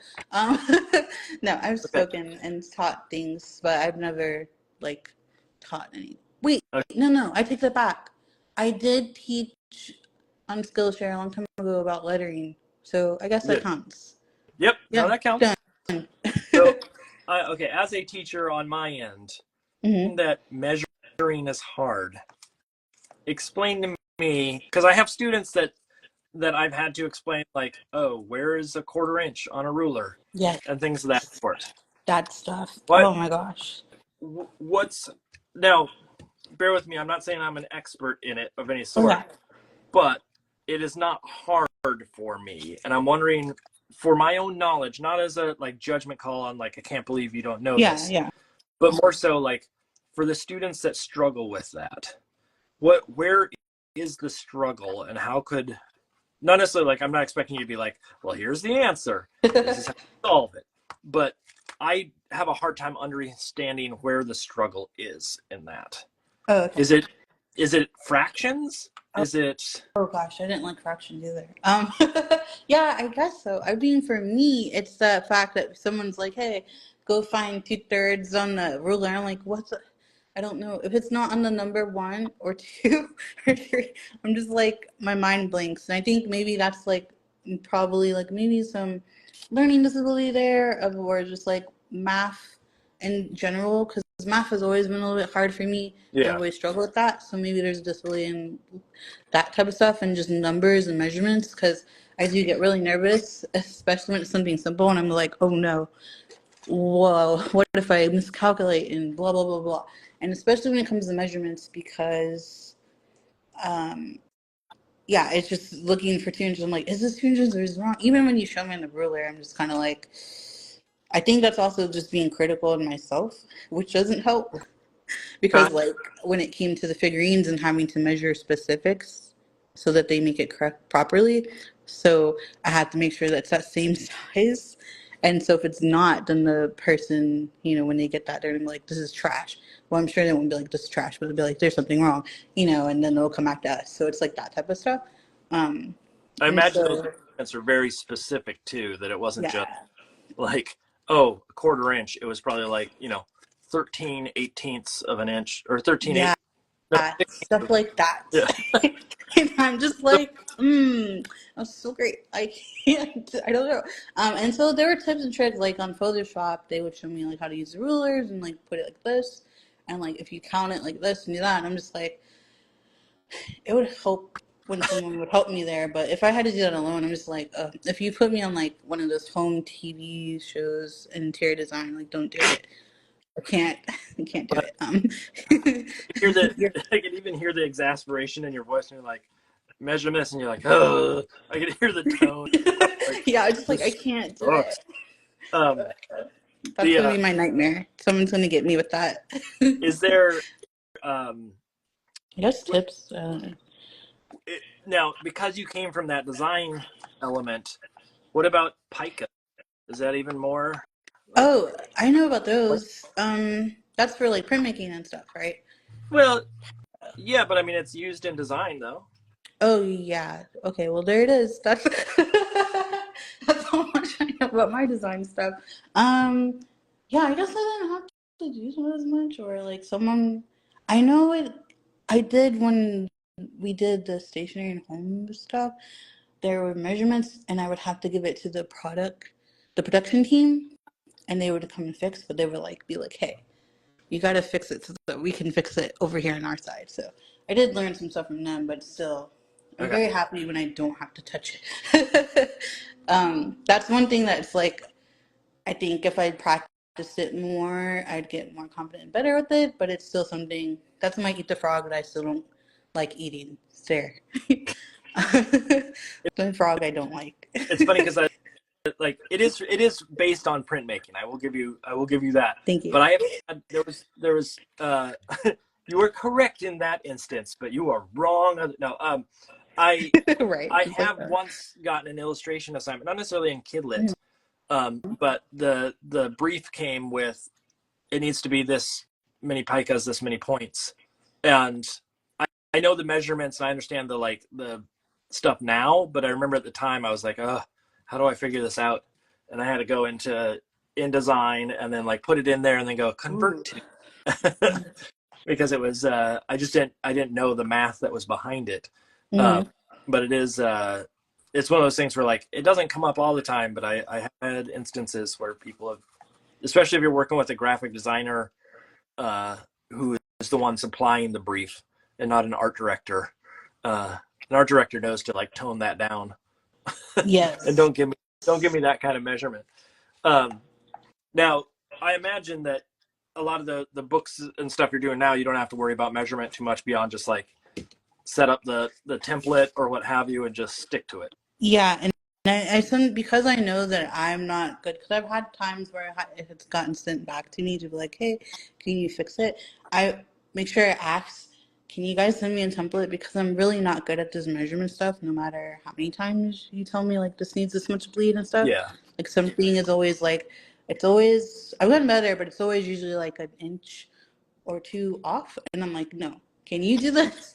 Because they're trusting me, and I don't want to ruin it. And then all the money just ends in flames. Like I don't want that. You don't want to be the one burning the ship down. This is Yes, I can't. That's too much responsibility. I have to change my name and hide under the rock that our friend came from. Hello. So I don't want to do those things. Um, so I always ask, which is nice because I learned during this is still new, so I learned like, okay, you can ask because the team in publishing that's helping the art directors, the editors, you guys are a team, so you have to communicate. And so it's like, hey guys, I need help. And they'll be like, yeah, we can do that for you. That's what we have a team, design team, and designers for. Like, they can do that. And that's super easy for them because it takes nothing. I'm doing the hard work of drawing. So, yeah. They're like, we just got to plop in for you. Like, boom, boom, done. And it's like, thank you. Do you get galleys then? Galleys. Oh, I have gotten those. Yeah, yeah. Okay. And then I've gotten let's see, I get like the PDF one and PSDs. No, I get PDFs and then I export them so I can have that, and then I open in Photoshop to see the size and make Yeah. sure. Yeah. I just, So yeah. because you have the background in sort of lettering and stuff, sometimes, you know, like I've done enough books where I've sort of played around with type now that it's rare for me to ask for a galley, but there are times where you need it and they send it off to you. For anybody that doesn't know, do you want to explain what a galley is? That is a great thing, but I don't know. Because in my head I had it and I'm like, is this what I think it is? Everyone, I will try and explain it, and if I'm wrong, Yeah. Mark will correct me. Yeah. So thank you. Welcome to my show where I explain to you what a galley is. So when you get a galley, I think that is like the template that shows you, okay, here's the lines and bleeds and marks where you should be mindful where you're going to put like your type in illustration. Like it should not go past this certain guideline that they have. And if it does, it'll get like cut off in the book when they print it. So make sure it stays within the specifics. Am I right? Am I wrong? How to fold? No, you're about 50% there. A galley also sometimes includes the type itself and where the type is going to sit. Oh yeah, sorry. Yes, they do put the type in there, which is very helpful because sometimes I'll have to letter some of the words, but it's good to see where it's supposed to go because I can't. I'm not always the best with putting the type in the composition because sometimes it's like I can't see it. I'm too close. So it's nice to have someone else do that and be like, okay, here's where you can. Which is another thing you can communicate to your team and be like, hey guys, can you help me out here? Because I just can't get Can you paginate it for me? Can you give me the galleys? Can you, like, just that idea of asking for it and just saying, what are you thinking? And it gives you a template to be able to pull from and say, oh, they want this specific word on this specific page. Especially in, like, I can imagine in the board books, you know, you have potentially a limited text that goes into it and a very limited amount of pages. Yeah, it's pretty like limited. Managing sort of where everything sits in those, I imagine, can be a bit more challenging in a way because you just don't have the room to be able to play with. Yeah, especially with these ones that I'm working on, they have like a die cut, so it's even less room. So I had to be very mindful, very demure, very very mindful where I'm putting the art. So yeah, it can be tough, and then that's when you meet your team. You're like, hey guys, I tried this, but I just don't know. Can you help me? Which is very nice because when you have a collaborative group of people working with you in the book, it's very encouraging and supportive. Like, I know, I don't know if you do this with your team when you work books, but I always send GIFs when I send updates of what I'm doing. Or if I need problems, I'm always like sending a meme or GIF in my email, like, hey guys, I did this, whoop whoop. And so they'll send it back, and so that's our little banter back and forth.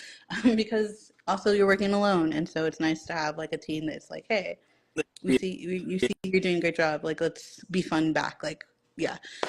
This is something that now forgive me because this is gonna sound like old curmudgeon Mark in a second. I think that's a generational thing. The like putting memes in emails and or like on slideshows. Being a teacher, I have to constantly tell people like, okay, you're presenting your work and to a client, and like you can't just put some like what it sounds like what you're doing is actually probably okay because it's contextualized.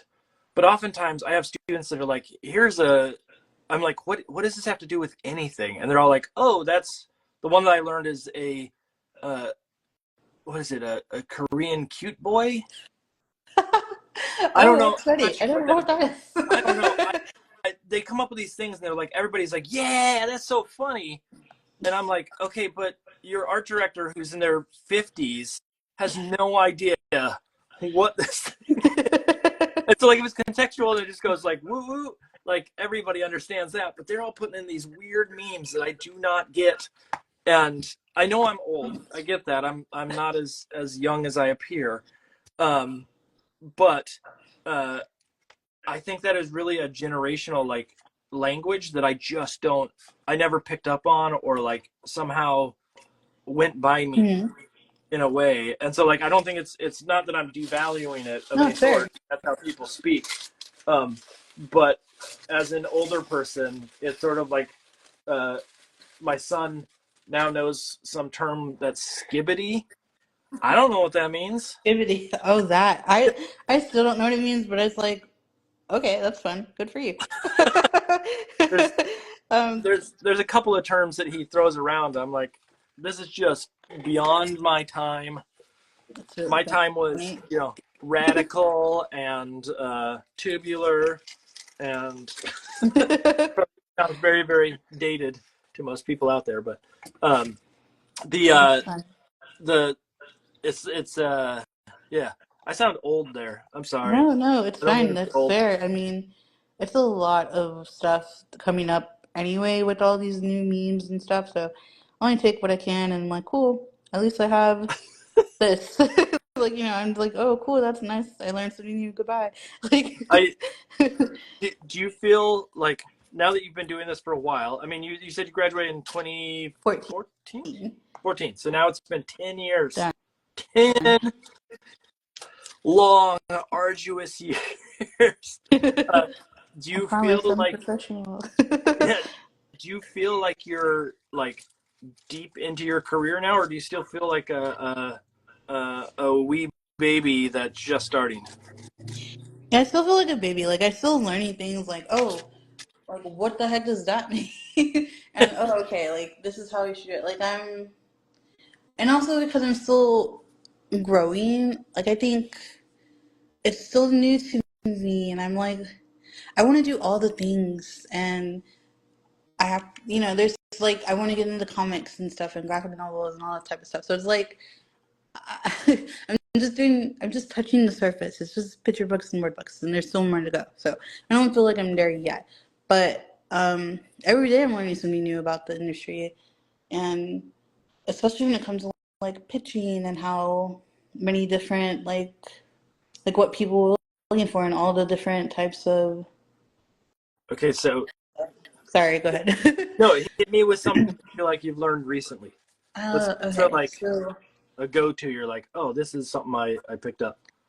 well, I did just like attend a really great um like a workshop with Cherie Miller and Ruth Chan at Milkwood about comics and graphic novels. And that was really cool because I didn't know like how people sent off their pitches like that. Like, especially when it came to how you submit your samples. I didn't Yeah, know that some of them could be just sketchy.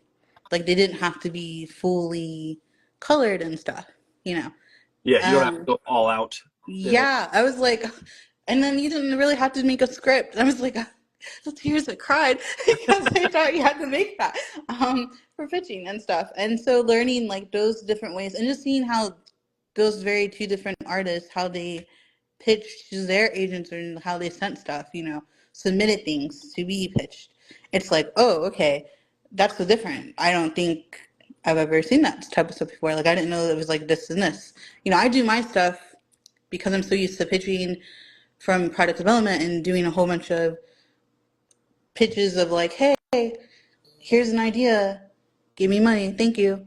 Great. I Wait, will wait, make wait, sure wait. this works. Did they give you $1 million? If Right? so, Like, please, please, please tell me how you do that. it Because doesn't always work, but I smile really nicely and I say, "Hey guys," I give good compliments. No, I like. I think for me, because I'm so used to making presentations and having to have those meetings in the past with like other vendors and stuff, and be like, "Hey, this is how you should do that." My type of pitching is very much like a colorful, cohesive packet. It's like it looks like a finished Yeah. thing versus like, oh, here's a few pages and here's a nice and here you go, career letter type of thing. So learning that was cool. I learned about what was it? Was it Kids Comics Unite? Yeah, Kids Comics Unite. I learned about their resource and that they had a whole bunch of resources about podcasts that people actually talk about books. Not just books, just like books about like comics and just like in general, what was it? One about like taxes and stuff. I'm like, oh, so we do talk about that stuff out loud. That's great. Because it can be scary. So like there's like a whole bunch of resources and I'm like, oh, I didn't know about this. I've never heard of this podcast and stuff. And just like I've been hearing recently about the artist's way. And for me, I'm a big fan of, I don't know if you know about Elizabeth Gilbert, but I like Big Magic and her book.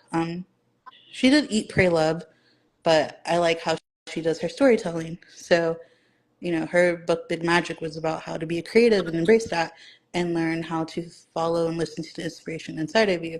And everyone's talking about the artist's way and doing like, I just hear people talking about like they're like doing the pages, the workshops, and I'm like, what?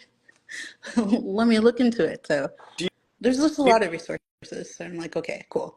Yeah. do Sorry. you attend conferences and stuff? Oh, I have, and I've had spoken, like I spoke at Highlights, which I was like, thank you for thinking of me. Like I went to Highlights and I spoke to them for their summer art intensive, This is and that I was like, the what was that? the cabins, the Yeah, the Highlights retreat at the Highlights Foundation. yeah. They had that. Yeah, it had nice little cabins out there. First of all, I've never been outdoors in my life.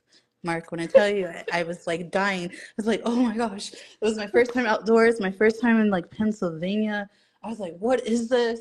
There's I bugs. was like, I don't want to be the example of a bear. Like, please don't let a bear eat me. Like, I literally was like, I don't want to be that example. But I survived, and I'm here to tell you about it. Hashtag listen to my story. Yeah, so I taught, I just got to mentor a few people that were in their beginning stages, various levels of like their art careers and wanting to get into publishing and stuff like that. And just seeing their stories and just being like that type of mentor to them was really nice. And being able to share like, hey, this is what I do in my sketchbooks. I just try to play and, you know, put that out into the students that came and be like, hey, this is what I do.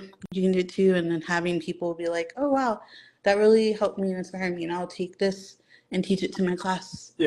And I'm like, oh, wow, that's so great.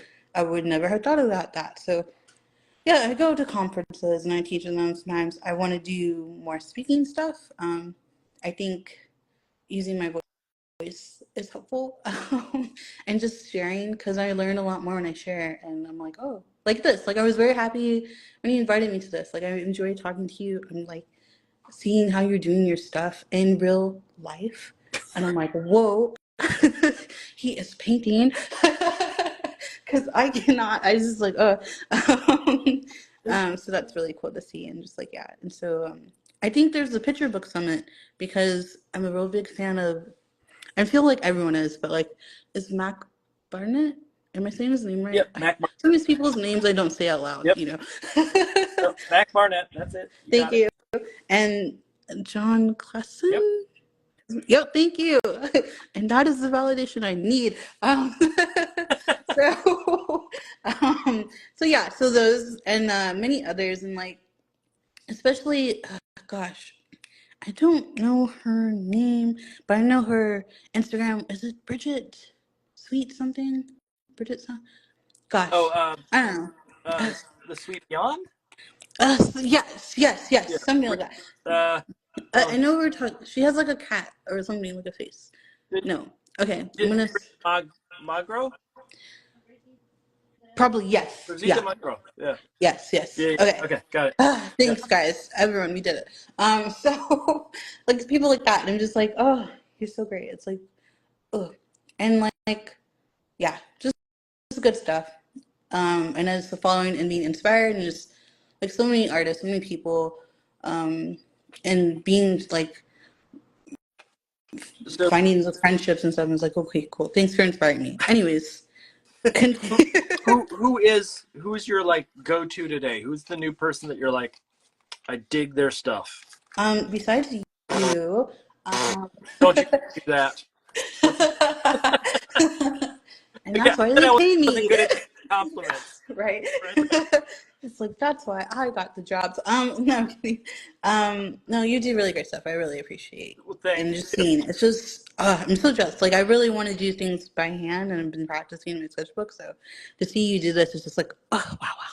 Anyways, I won't give you too many compliments. I'm gonna move on. Yes, please. Let's see. Who am I from today? Well, today, yeah, I've been really into because I really love anime and my mangas and mangas and all that stuff. Yes, thank you, Miss Hofi. You did it. I appreciate it. That's her. Okay. I see it in the chat. I'm like, thank you. That's her. Shout out. No, I've been really into like Japanese art and a lot, and like I always wanted to like someone to have like a Japanese school that just teaches us how to make kawaii things, even kawaii-er. Because it's like the style of like people that do it, but it's modern. So it's like animation in a way. And so I've been following a lot of accounts that do that. Super cute stuff that do like Sanrio and cute plushies and stuff. Let me see if I can find the account I'm, that I followed today I'm so I surprised can give you you get this. burnt out on that working in at that studio in a way, like inundated with it left and right. Yeah. That you're like, oh, I can still savor it and enjoy it. Yes, it won't go away. It's ingrained. And it's fun fact, they let me sit next to Kiki and Lala, the little twin stars at Sanrio, and I'm like, oh, thank you. Although when it came to older Sanrio characters like, from the 80s, they were kind of like, wow, you're really young. Like, why are you here? Kind of thing. I was like, I'm sorry I don't know some of these guys. Um, like I didn't know what trapper keepers were, and so I was like, it just looks like a fancy binder. Like, what the heck is that? And they're like, oh You're no. you're diminishing the wonder of a trapper keeper. I was like, I'm sorry. It was a binder, it had Velcro, and then on the inside it had a ruler page that had all these different measurements, and you get ones that had baseballs and dinosaurs on. And this is what I mean. But I'm like, the trapper keeper is like the Lisa Frank for Yeah. us. So I'm like, okay, I get it. And I'm gonna pull it up. But I just followed someone today, and it was really cute. I was like, wow, I do all this stuff. If I can find it, if I can't, then Then ignore we'll just have to believe you. Just believe me. Yeah. And then I'll just shout out to you, it's like at me. Here it is. I just followed you today. Okay, this is really cute. Oh, I might have liked it. It's so crazy how you look at Instagram now because it's always changing something. I'm like, oh, how do I get to my saved stuff? Oh yeah. I'm like, oh.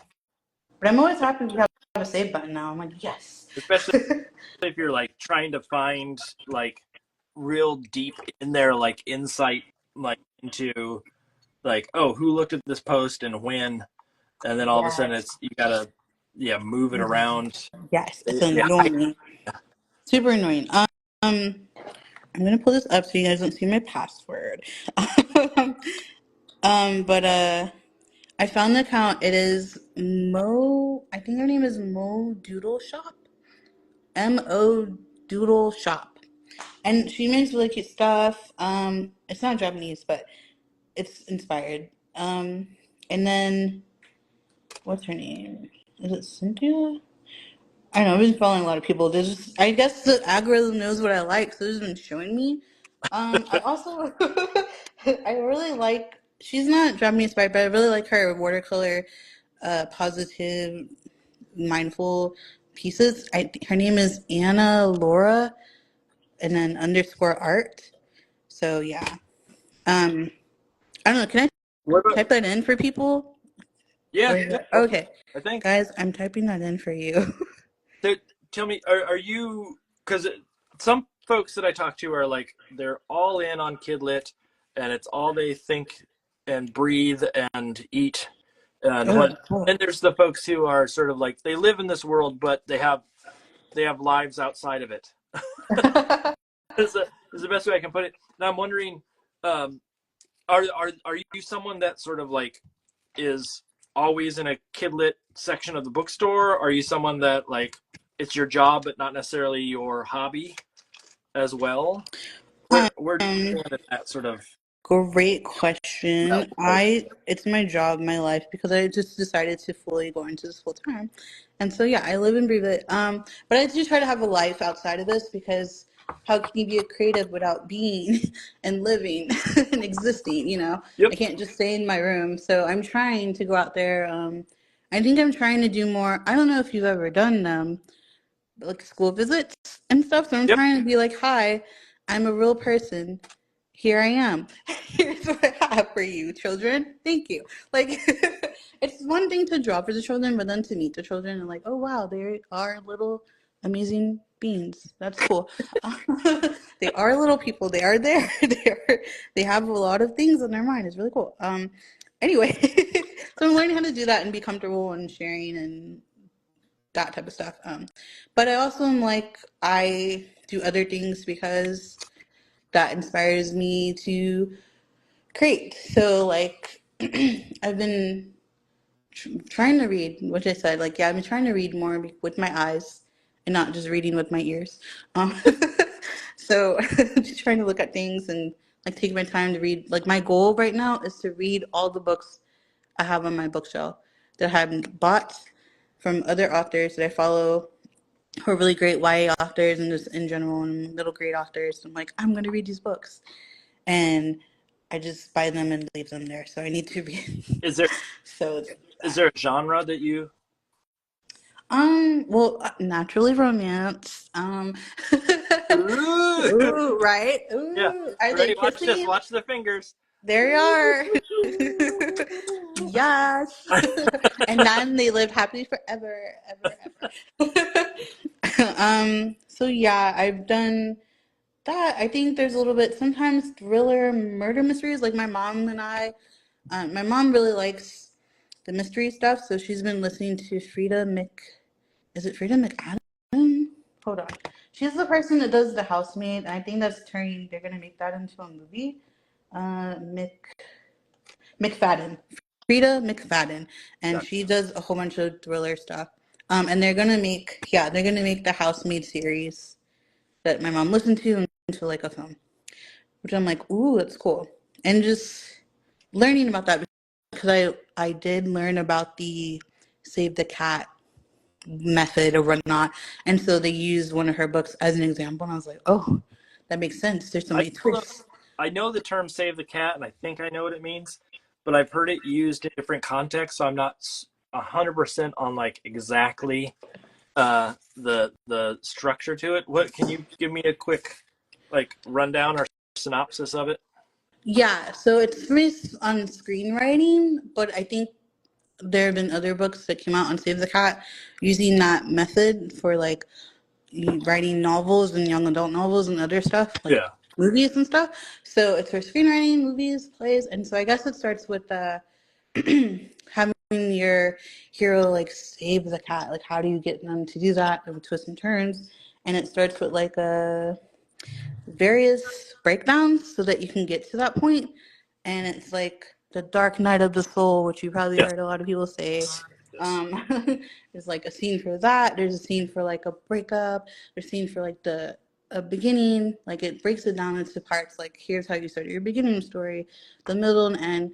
Instead of like I guess another way to use the what is it called, the action plot, the third act, the three Yeah. acts. Like there's this version, and there's many different ways to write a story, and so I guess this one's really popular because it seems like they do it for a lot of films, and I think I can. Let me see if I can think of it. I mean, that's how I know it is from people talking about it that are in the film industry, Yeah, and I know that but there's it can translate. I mean, it's basically just a story structure, yes, and I know it can translate. I didn't realize that it was such a pure like you literally are just saving the cat. And Yeah, that's, for some reason, in that's my pretty mind, much it's it. a way more complex thing than that. And your cat can be like, it's like save like lovers. How do you get the lovers together? Like the cat changes what you're essentially getting Yeah. there. Yeah, so that's how I took it. Shout out, don't like save the cat, don't at me if you're around. Like everyone, this is why I'm not sponsored. Yeah. This whole time, you have been trying to dodge responsibility All the way. all day. Where's my Don't. accountability? Who else are you I gonna don't. try to slander and then? Right, and then be like, don't at me, it's okay, don't cancel me, it's fine. Now this is gonna be a weird statement. Okay. Being in the kidlit industry, I feel like there's an added pressure to make sure that you don't overstep any bounds. And not that like I'm here having evil thoughts or anything of the sort, but just like, because you are essentially, your clientele are little kids in a way, like maintaining some level of decorum of like responsibility for being like what I want to say, like not necessarily ethical, but what's a good way to put this? Like you have an added responsibility that your client, like if you have adults, you can go out there and you're writing for adults. Obviously, you can swear in things and you can do all this kind of stuff, but like when your clientele and the people that you're going to deal with and your books go out to are kids, I feel like there's this added knowledge that like I want to make sure that I'm essentially helping to raise good kids in the books, even though it might be silly, even though it might be dumb, sort of stories. That idea of like making sure that you are a responsible person comes out of it. Does that make any sense? Or am Yeah, I it just does. talking out my Like butt? no, you're making sense. I believe you. So now I see what you're saying, and it's just like you have a certain responsibility to be mindful of what you're saying Yeah. in those books and putting out there, just in case like kids do read these things and they might follow you and stuff. So you gotta be like, hey guys, Well, it's all like views are my own. Just don't, it's there's a child. Don't curse. yeah. It's equivalent of like being inclusive. Like you want to make sure that you're inclusive in your books, and I don't know if that's the same pressure. I mean, maybe it is on other forms of literature, but I don't know as it's like in the same way, because you most people are set in their mindset by the time they're reading like a murder mystery novel. Oh yeah, But little true. kids, where it's like you want to talk about like being nice to each other, respecting people and whatnot, and like it's just interesting to me. I don't know. That's a weird tangent. We don't need to spend time No, on. it's just fair. It's really smart. Like, yeah. I mean, that makes sense.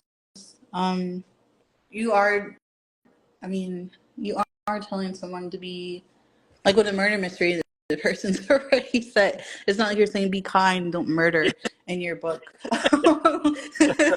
But if you were going to murder, here's how you could. You're not doing that for the kid. You're like, hey, we want you to be open-minded, little beams of wonder, and Yeah. you will ask questions versus like, the romance, like, yeah, we don't care. This is enemies to lovers. So you do what you want. Like, You can make out if you want, wherever you want. yeah, you hate each other, you hate each other, and then you're gonna make out. Go for it. Get married. Wait, okay. Romance novels. What kind of are we talking? Like trashy romance novels? I Or are we talking mean, sophisticated, classy joints that that you could share with your grandparents and go, if those type of things, we'd have to be like the Hallmark movies and stuff, and be like, hey, we can watch as a family. And then there's ones that are like, like really intensive. Like, you gotta just keep that to yourself. Goodbye. No, no. There's just some intense. Like, I know the ones with Fabio. Hmm. Those so dramatic. Wait, that's the type that you like? It's like the Fabio? Oh no. I just Oh, remember like for me, I like the young adult ones, so it's always like because for me the first young romance that I got was called Jason and Kira that featured like a black couple on the cover. And I was like, whoa, this is crazy. Because I'm so used to like the Harlequin novels that I would get. Like my mom would be in the store and she'd be like, oh, this book's right there by the register. She's like, oh yeah, she can have this. I'm like, oh my gosh, this is so intense. Are you sure? But I did it. And I was like, yeah, cool. Romance, love. I'm there now. Like I'm an adult. But you're like 13. You're like, yeah, I'm an adult. These are the books for me. So no, it's like those type of like friends to lovers, like where it's like slow and it's like, oh, we're friends and there's a little crush and it turns into something more. Or the enemies to lovers, like we hate each other and the reason you hate each other is so lame. yeah. And it You're doesn't. you're It's so not dealing reasonable. with the knight in shining armor riding in with his hair flowing Right. Fabio. Yeah. And I'm like, sure. Like goodbye. Like I need it to be intense. I need to see what's going on because it needs to have a little bit of realism in there too. And I'm like, okay, like there's one that I read that I think was on. It was recent, and it was like, okay, there's this person, they have a family, and they're dating and stuff. I'm like, okay, that's realistic because you got to go home to your children and stuff. And like this person's like a single dad, and they have a kid. So like, how does this work? That type of stuff. Like, oh, in the real world, you can't be doing all this. Yeah, that would be a real question because his career, he cares about his career too much. How can he spend time for you? How is he spend like those are the real things that I'm like, oh. And then I like reading, like, I guess if I'm watching it like a Hallmark movie or like one of those romance on TV, and it's like, okay, let me check. I think my mom and I, we have like a bingo for romance bingo, and we have it where we watch one of those movies and we're like, okay, did someone lose a fiance? Did someone get into a fight? Did someone have a misunderstanding? Did someone have to save Christmas? Yeah. Like those type of things. Is it a competition? And checking them off and like, oh, bingo, we Yeah. did it. Some of the movies don't get them all, and I'm like, oh, lame, because you're not hitting all the boxes we need. Did But yeah, did someone just come back to town after that's the Hallmark right, like did someone just roll into town after being away for years and they found their someone they knew from their childhood right. and Their long lost love. we've watched a couple of those Hallmark movies in an ironic way. Yeah, Let's put it yeah. um That's really but cute. my wife posted, and this is true, that the company that we both worked for back in the day was owned by Harlequin. Ooh, yeah. You're the ones who made the books I had to read. The parent company of the animation studio that we worked for actually was Harlequin, and then I think they sold at some point to no, they did, to Scholastic, and so it's not as scandalous anymore. Darn. But it was funny because the HR person at the place was right next to where they had a bookshelf that literally had all the Harlequin uh, books sitting there for you to take and read if you wanted to. And then not only Ooh. that, but I've actually done multiple book covers for Harlequin. Well, Uh, well, well. now, yeah, now keep in mind it is not Harlequin the romance thing. They also do mystery novels, Darn. and yeah. So I didn't draw Fabio. Oh, It'd be funny. I don't know what I would do if I had to draw Fabio. can you imagine? Yeah, just yeah, the Fabio with a bird attacking his face. Right, Uh, yes. that's the go-to. Like Fabio now no longer to me is the guy who was on those covers. It's Fabio is the guy who rode the roller coaster and had a bird fly into his face. Funny. Uh, but what was I gonna say? The mystery novels, yeah, they don't have a romance slant to them. But I can still say that I worked for Harlequin, Yeah. which is a fun, because then it does raise eyebrows for people like, what did you do for Harlequin? Yeah, what do you mean? What you got there? What secrets do you have to tell me? It's like, that's how you make friends now. That's what you lead with. Yes. Did you know Did you know that back in the day? I was into some pretty scandalous things. Yeah, no, nothing. Now, when I'm not even done. This is funny. You've gotten long farther. I'm still stuck on this guy. Yeah. Continue. I'm sorry. the the romance, I don't know why I'm sticking on this now, but I am. No, sure. The romance side of things, is that something that you were always into? Um, Or is that, I mean, obviously not like, oh, I was 5 years old, I was into romance novels. 5 years old, I awakened my. Oh, you know what? Oh, I have a better question for you. Okay. Because of your age and Okay. because of the era and romance, Team Edward or Team Jacob? Oh man, that's a good one. Oh gosh, man, this is tough. I guess now I would say Team Jacob. Just because I felt like he got no love, but it's fair because he was like a child. So I would have to say I at the time I think I was Team Edward. I was like, yeah, just vampires, let's go. In the books, it was a lot more. There's a lot more stuff for going for Bella and stuff where she was just really dramatic and she really wanted to be like a vampire versus in the movies where it's kind of like she's I don't know, but like yeah, it was fun at the time. But I was definitely Team Edward, although I would change it to Jacob now and I'm like cool wolves, let's go. I love dogs, let's do it.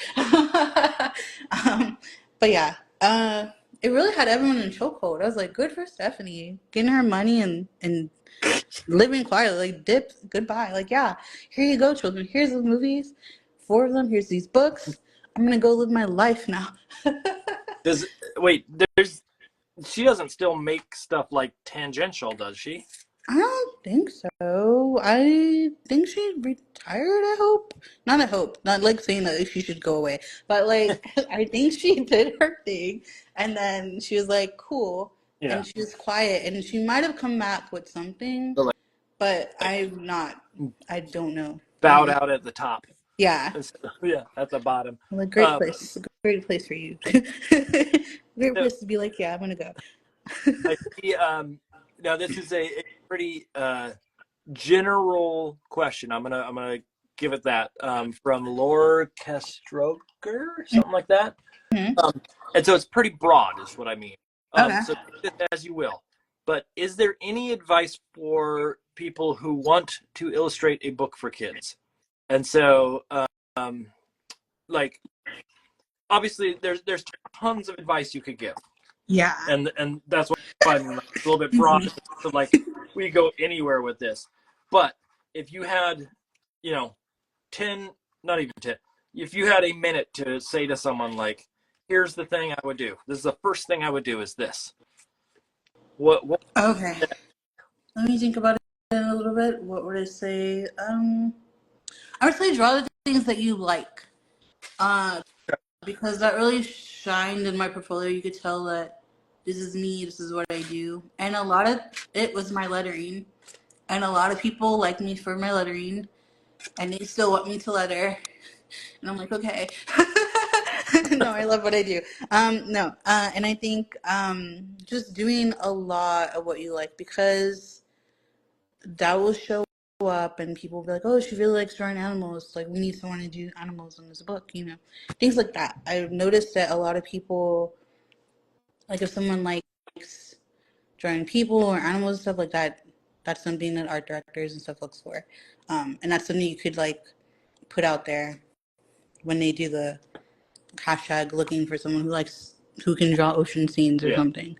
And I would say continue to like you don't have to draw every day because I don't draw every day. I do draw almost every day, but I like give myself a break to like live and just like do other things that are creative to me, like reading and going outside and writing, like that type of stuff. So I would say continue to keep that spark alive by feeding it yourself what you do that you like to do, like drawing, maybe learn how to skateboard, be creative in other ways because that helps create those stories for kids when you're illustrating stuff. Like maybe you go out and you like skateboarding and you're like, whoa, why don't I draw someone skateboarding and put that in my portfolio, like Yeah. those type of things. So that's my advice I for you. love I love that advice, especially with the idea of like um and I'm even probably more dramatic in this, but uh the the idea of you don't have to draw every day to be a good artist. I think there's this assumption that like in order to be a good artist, you have to do it every day and you have to be religious about it. And you have to, there's this like you have to be perfect. Mm. And I love the idea that it's not really about perfectionism, or it's not about always making art. And I have to explain to a lot of my students quite often that art is also research, and art is also experiencing things that you bring back to Yeah. your art at some point. Like how do you translate life back onto a page is just as important as or I shouldn't say just as important, but is part of the actual drawing process. And it's not just always pencil to paper. That's the answer. And so I love that sort of interpretation of you don't have to be the poster child for I'm going to work all the time and perfect them. You don't. No, What were you saying, Mark? What were you saying? I no. Well, like the equivalent of like I don't draw every day at all. I don't draw like, and when I have a deadline, yeah, Mhm. I am in studio working, And right? But crying, I hope. yeah. Oh, it's yeah. The amount of tears that roll through here is sad. Hashtag But sponsor is Kleenex. Thank you. I, you know what? I wouldn't mind. Yeah, let's Just do Lauren, it. hashtag Kleenex with this one. She's listening Let's. upstairs. Hashtag Kleenex, and let's see if we can get them to sponsor us. Well, hashtag artist struggles, and then put. um, but that idea of like, uh, somehow there's this mythical like, if you just are perfect about being an artist every day, things are going to happen. I don't like that idea. And I am someone who, when it's not a deadline, you know what? I go out and I live life, and it comes back in silly ways in the studio, and that's Yes. so, And like you need days to like run away from your responsibilities, everyone. Like put it in the calendar. Today I'm gonna dissociate. Today I'm gonna go away from my desk. so so that leads to a follow-up question, which is, what are the things that you wish you could dissociate from in the art world? What are the things that you find like challenging, or you think, man, I wish I didn't have to do this part of the job? I mean, you mentioned the idea of like taxes, and that side of it is not always fun. Yeah, it's not fun with the taxes and stuff. I think it's not like. I think one of the things is like sometimes I have to tell people and remind them like payments. Like sometimes you won't like.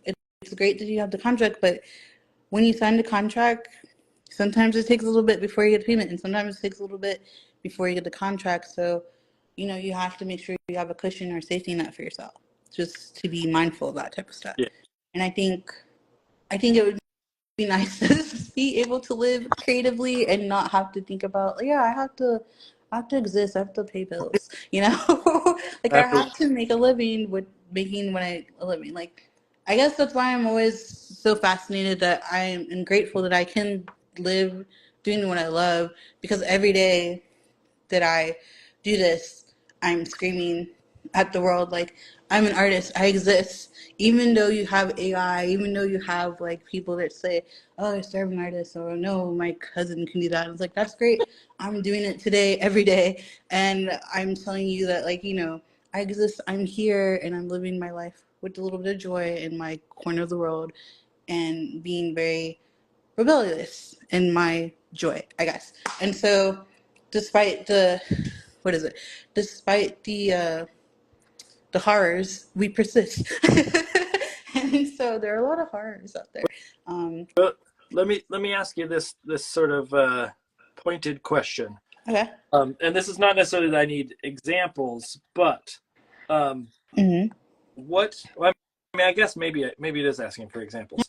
Yeah, go for There's a perception probably, and this is me making an assumption, so I could be completely wrong. it. But there's a perception by a lot of the world out there, and we see it on the education side, like math and science are important, and then the arts are kind of like sometimes pushed aside as being frivolous or not as important. And I'm wondering, could you give me the best talking point you can for like, this is why art is challenging and this is why it's hard? Because you mentioned like at one point tonight, you mentioned the idea of it just like it is difficult and it is challenging. And how do you convey that to someone who doesn't believe it? Oh, that's good. I mean, It's a loaded that's question. I know. tough. That's pretty loaded. But yeah, I mean, it's loaded, but that's what we're here for. We're chatting as I try to frankly finish my piece. No, but like, I'm not gonna, like, okay, for that type of stuff, because if I'm talking to someone who doesn't see that, I feel like they're gonna have their own opinion no matter what. But for me, just telling them, it's like, hey, it's hard to, like, think of like, you're going to wear your favorite shoes every morning and you love them, you decorate them, you dress them up, and you like show the world them, and every time someone is like, boo, that sucks, or I can make better shoes, or this is lame. And then despite, like, you might cry about it, and despite all that, you're like, hey, I'm gonna keep going. And then someone's like, oh, you made these shoes, you need to pay for them on the back end, so that, we can be like, hey, you're making something, you're doing this, this is what you're doing. You can't just freely have these shoes. Yeah. And so you're like, okay, cool. And it's hard because not a lot of people are wanting these shoes and coming to you for them, but you still keep making them and putting them on. You're like, these are my favorite, and showing them. And people still continue to be like, I hate it, I don't like it. And it starts to get disheartening. But you can't stop because it's in your blood. Like, you've done it for so long now, it's like the thing that you do, and if you stop, it's like crazy. So so you keep going, and eventually you meet other people who do the same, and you build a community, and you're like, oh wow, this is great. And you just keep doing the best you can, because there you find out there's more people that love the things than there are that hate it. And I guess it's in a way like teaching, because teaching is hard. And I hope that's a great metaphor to tell that person. That's as far as I've gotten. Yeah. Did that help? Because I kind of ran off on a tangent, because I'm like, I don't know where the ending was, but it's just like, that's as far as I got for them. And then it's like, cool. I walk away, because I don't know if I could discuss. In real life, I think I would just kind of be like, well, okay, thank you for at least listening, and then I can no longer talk to you anymore. Like, I don't know what to tell. We got to change the subject, sir, or I just won't be, we will agree to disagree, and then we got to talk something else. But that's what I would try to say. Because we see it all the time in other forms, like teaching, and then in regular, what do you call it? I know it's not essential workers, but like regular everyday jobs, things like that, and especially in customer service. Yeah. And it's like, some people love that stuff and they're really good at it.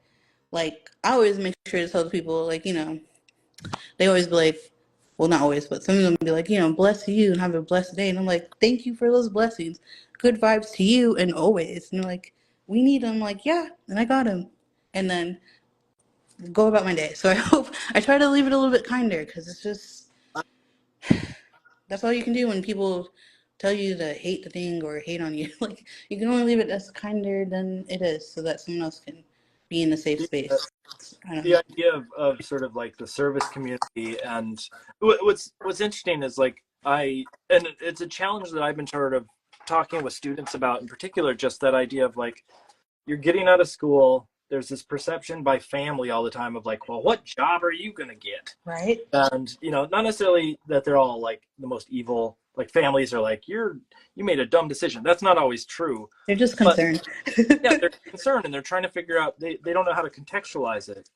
And sometimes you just have to, you have that passion for the thing you got to do, and you're gonna be Sisyphus for your life, and that's okay because it's what you need to do. Yeah. But I also know that, like, in reality, there are so many similarities that people don't connect with the arts with life. And like you mentioned that idea of like not knowing where your paycheck's coming from, like that is a struggle. Like gig economy is gig economy, whether you're an artist or you're something else. Like that is a challenge. The idea of like having to, use your skill, whether it be art or, uh, you know, um, draftsmanship or whatever it is, to meet a client's demand. Oh my gosh, yeah. Like, yeah, we don't have blisters on our hands because we work in a coal mine, but we have horrible backs because we're hunched over a screen all day long trying And to, self-esteem.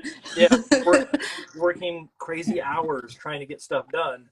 Like those are those things that are like kind of universal that oftentimes get overlooked.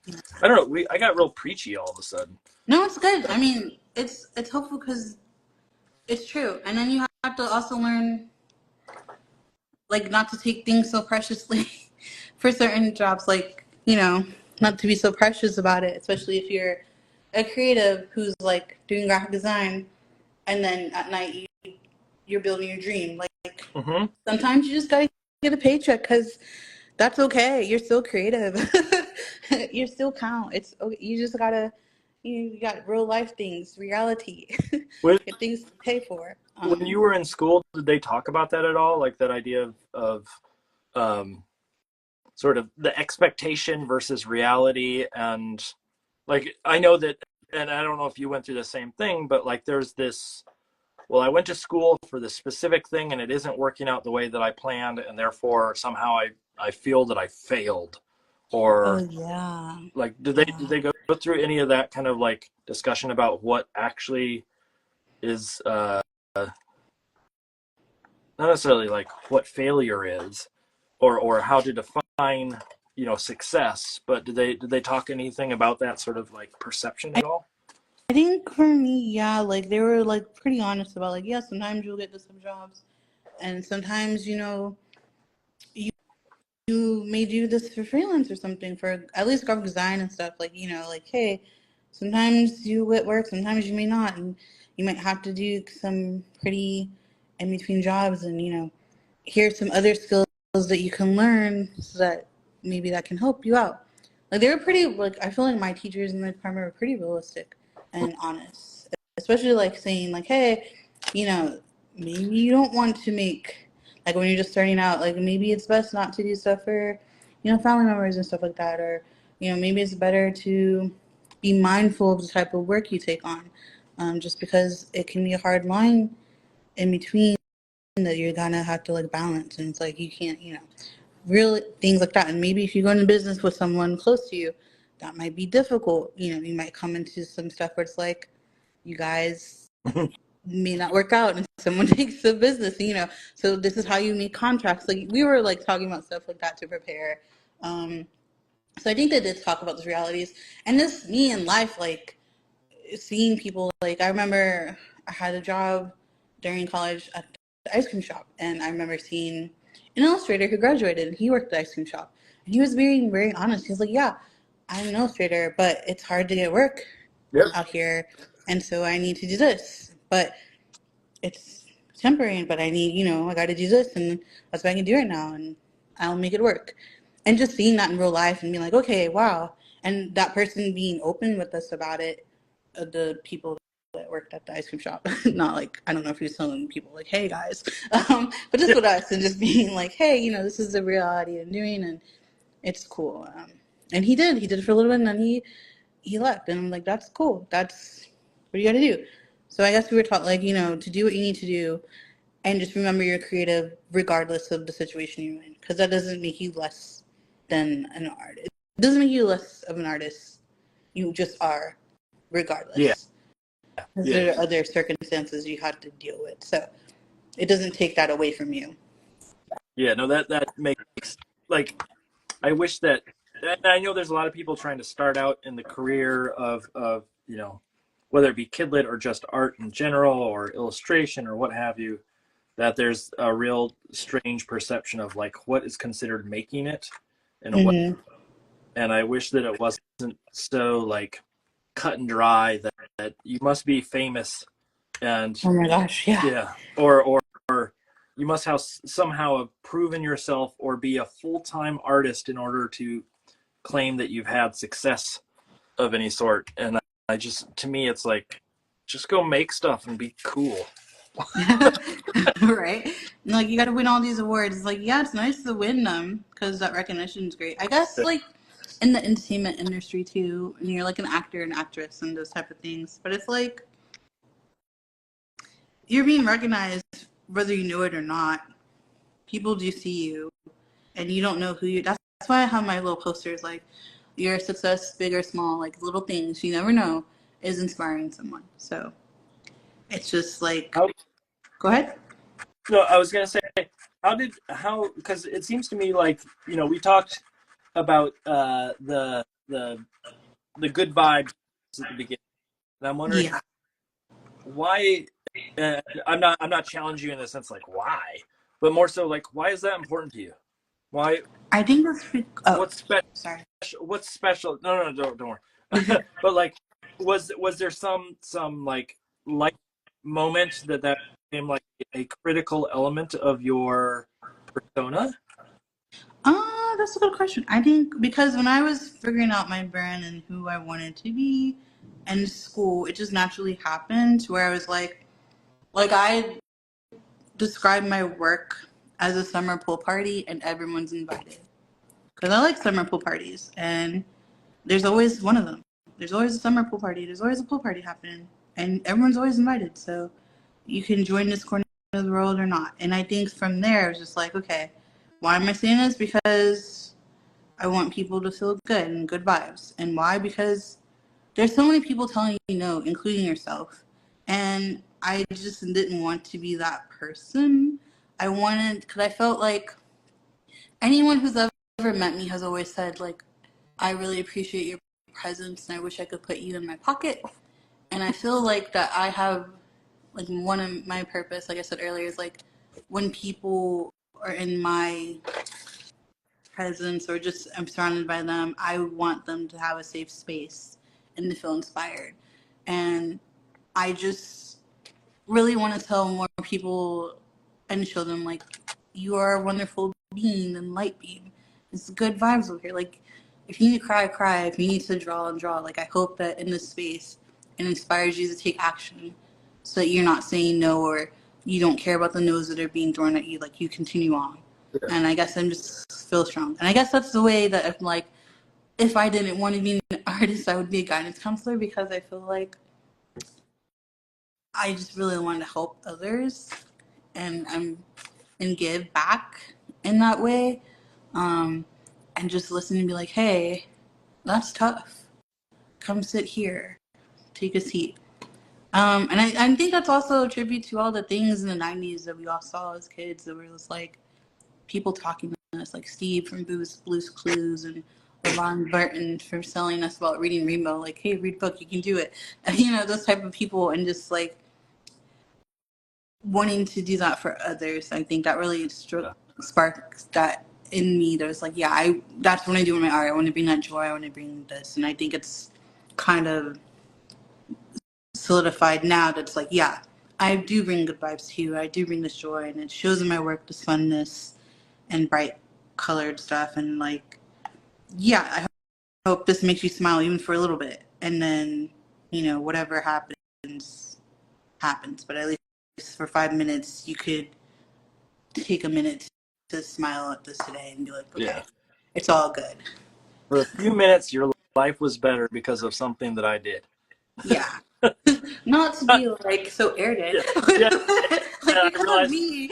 I realized what I said as I said it. Your life No, is better because of me. Right? Don't forget #me. No, but yeah, no, I see it. But it's just like that because all the time that I'm sketching and I'm writing positive quotes and lettering and stuff like that, that's for me. That's for me to call myself like, it's okay, you're doing fine. And because I'm saying to me, I know that's for others that are like me, I guess, or just that me feel that way. So I don't know. I don't know where it's going, but like I don't know what I was going to say with this, but like it's not, it's for me, but also not just for me. Yeah. Yes. Yeah. You can be a little selfish in it. You can be a little for you at times. Yeah. And it's not the end of the world. My wife just wrote and said that she wants to keep you in her pocket. So I don't know if the term is you are pocketable, but that's what I'm going to go with. A pocket full of Lala. That's what everyone needs. Now, okay, I'm gonna switch. I feel like we've gotten very sappy, and Oh yeah, sorry guys. we've gone from like silly to like really heartfelt, and now I'm gonna try to bring it back to something that's I'm trying to think of like, okay, so here's what we're gonna do, because my wife said I should do this tonight. Okay. And you're gonna do it to me, and I'm gonna do it to you. Okay. 2 truths and a lie. Okay. You know what that is, right? Yeah, it's the game that everyone says is a lie and 2 truths, and you have to guess which one is still truth. Yeah, and which one's the truth. So you got to spin me 2 truths and a lie. Okay. I got the same, and we're gonna figure out. And let's I'm trying to think if there's a fun theme to build it around, like theme. Okay. Should it be around kidlit of some sort, of like I don't know what that means, but like I don't know what that means. Yeah, I have no idea. Okay, 2 truths and a lie. Just 2 truths and a lie. Okay. Am I going first? Oh, okay. I'll go first. No, I don't mind. But I'm just saying, do you want me to go first? I can go first. Sure. Okay. Go for it. Okay, cool. Hit me. Okay. Give me a minute. Let me think.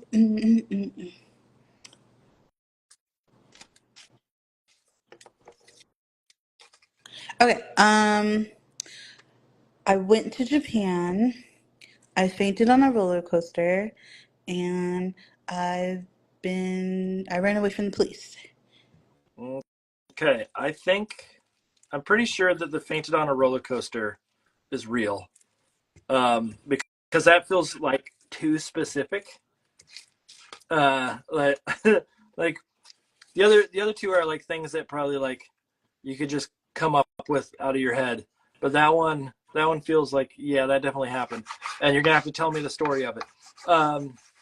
I think that you also went to Japan, so I think that the police one is a lie. You're wrong.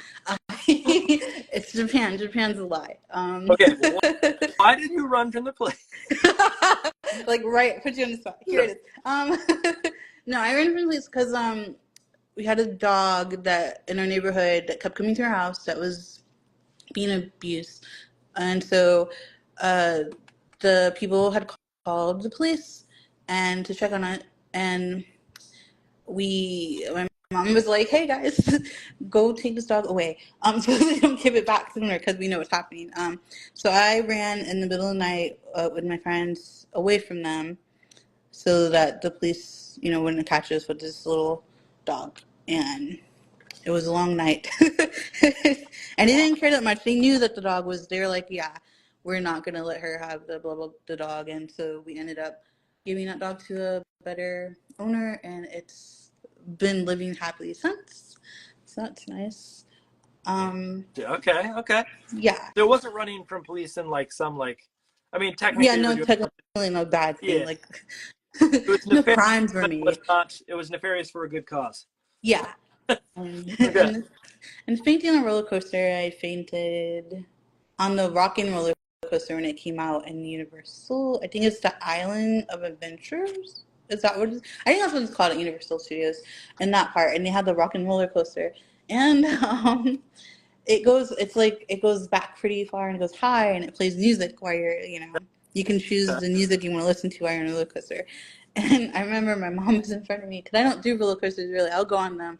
But when I sit next to my mom, she always wants me to put my hands up and stuff because she loves them. She and my sister love them, but she knows I don't. So she, it's easier to Yeah. sit me next to her so she can tease. I'm like, Yep. no. Yep. Okay.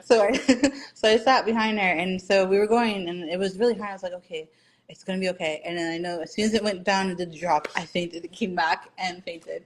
And my mom, I was like, Mom, help. And she's like, I can't do anything. But she was also busy laughing. And so she's like, I can't help you. And I'm like, ah.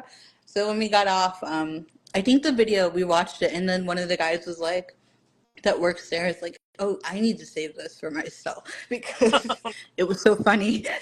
He was like, it's just hilarious. We That's ended not up not what you want us to be the example to show other people. right. Like I don't want that's gonna be there. But yeah, and we didn't get it because those things are pricey. Yep. They really try to get you, and I'm like, nope. So yeah, but I do want to go to Japan. I feel like everyone's going to Japan right now, and it would be nice to go. Um, I'm trying to think of like, I'm trying to think if there's like a good combo that I can give you for. I know what I can do for. I use some tonight at dinner, so I can just use one of those to make it Okay, a couple of them quick and easy. let But me finish this. Go for it. uh, Hmm.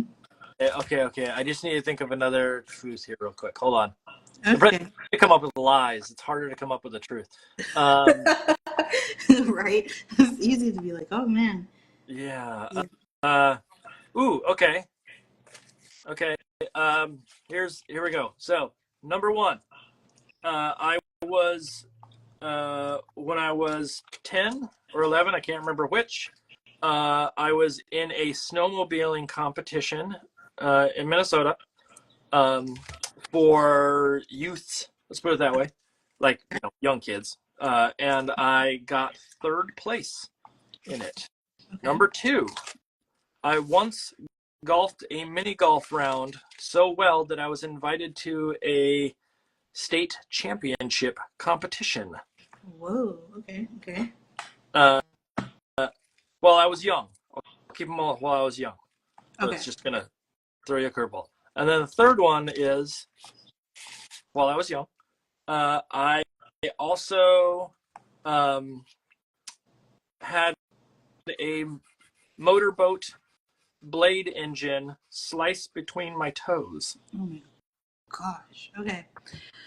Oh my goodness, this all sounds terrible. That one sounds so bad.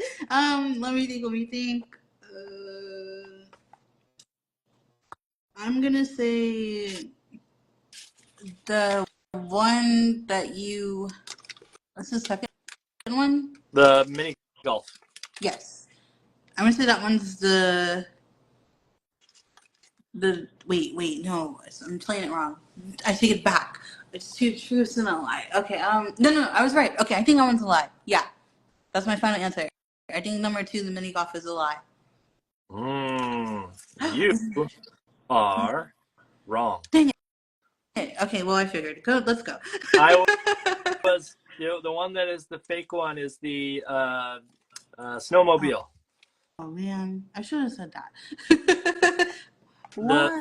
The two that are real is there was a state competition for mini golf, and they had different age ranges, and I happened to be in my grandparents' town in Missouri, and for some reason I just did really well on a golf round, and they were like, you can come back for this competition. And I was like, cool, but I don't live here. I live in a totally different state, and so I never did. You just ghosted them. They're like, yeah, he never came back. Yeah, I'm so good I don't have to come back for this. I don't remember what my score was, but I had gotten like multiple hole-in-ones on it, and it was in Independence, Missouri. At least that's where they lived. I don't know where the golf. I don't know if that was the town that was in, but and then the other one that actually is true as well is I once was getting off my parents' boat as we were loading it onto a trailer. It sounds way worse than it actually was. As we were loading it onto a trailer, and there was the blade was there, and my foot hit the blade and spun it so fast that it spun around and sliced in between my toes. It's terrible. I'm so sorry. Yeah. Oh my gosh. Yep. Okay. I'm Horror. screaming for that. The horror involved. Okay. Oh. Now I'm gonna do a quick one, and then I'll let you do one other one. Ready? Okay. Ooh. I I used to wrestle. I used to uh, uh, be able to do backflips Mm. off a diving board, Whoa. Okay. and then I once ran from the cops. Oh man, what would it be? Darn. Oh man. I'm trying to think if I actually ever did run from the cops. There probably has to have been a time where, like, as a spirited youth, I like, did some prank on somebody and then ran away. Yeah. But I was trying to figure out if there was like I was thinking about doing that in the original one and trying to play it off like there was some actual event that, like, that's so weird that we have this similar story. Right. But I didn't do it. So weird. So crazy. Now, you didn't like run from the cops twice, like murder someone, and you're using that as a way to say, like, to get You'll out never to the world, know. like, oh, I ran from the cops. Oh yeah. Right? Like, if the FBI is listening, I'm admitting it, but I'm not really I'm admitting it. not really admitting. Oh, it's a little tricky. Okay, so should I guess? Is it time for me to guess now? Which one is? Yes. Okay. Gosh, this is tough. This is tough. What could it be? I'm gonna say. I'm gonna say the first one. That's fake. Oh my gosh. Yeah. Wait. No, it's my final answer. I said first. Okay, first. Okay, I can't First do time? it. No, I've Yeah. never run from the cops. I'm like, oh, is that the one that's? Oh man, I I'm a should have little won a thought. I'm a little saint, and I'm actually afraid of authority just in general. And so I'd be like so guilty of I would be like they would stop me and there'd Not be no today. pass it off. I would just be like, I'm so sorry. I Right. don't know what I did. It wasn't me. Like, I'm still traumatized. I know when I was little, my brother and I and his friends, and I was young enough that it was primarily his friends, were throwing rocks at cars and Play-Doh at cars driving by our house from a secret vantage point. And one of the cars stopped and, like, rang the doorbell because their car got hit with something. I don't know if it was a rock or if it was Play-Doh, but I still, like, am traumatized Oh no. because it was just like, I'm so sorry. I don't know if I was the one that did it or one of the friends. I don't know who threw it. I probably wasn't even throwing any now that I think about it. But yeah, I'm scared of authority. That's fair. It is. It's pretty scary. You're just like, oh man. Okay, here's the question for you then. Ready? Okay, go. Because you said you fainted on a roller coaster. What are you afraid of? What's your fear? What's your phobia? Oh man, there's a lot of things because I'm just a short person with T-Rex arms, and I just can't reach anything. So I can't see high enough either. I'm just here on this earth. I think the thing that would scare me the most, I think I'm afraid. Well, I mean, I feel like it's for everyone, but I'm afraid to drown and just like follow. I mean, I watch too much Final Destination and stuff, so I'm like, Ooh, anything could happen to me. Like, I'm just like afraid. you're It wouldn't afraid be like of that dramatic. lumber trucks.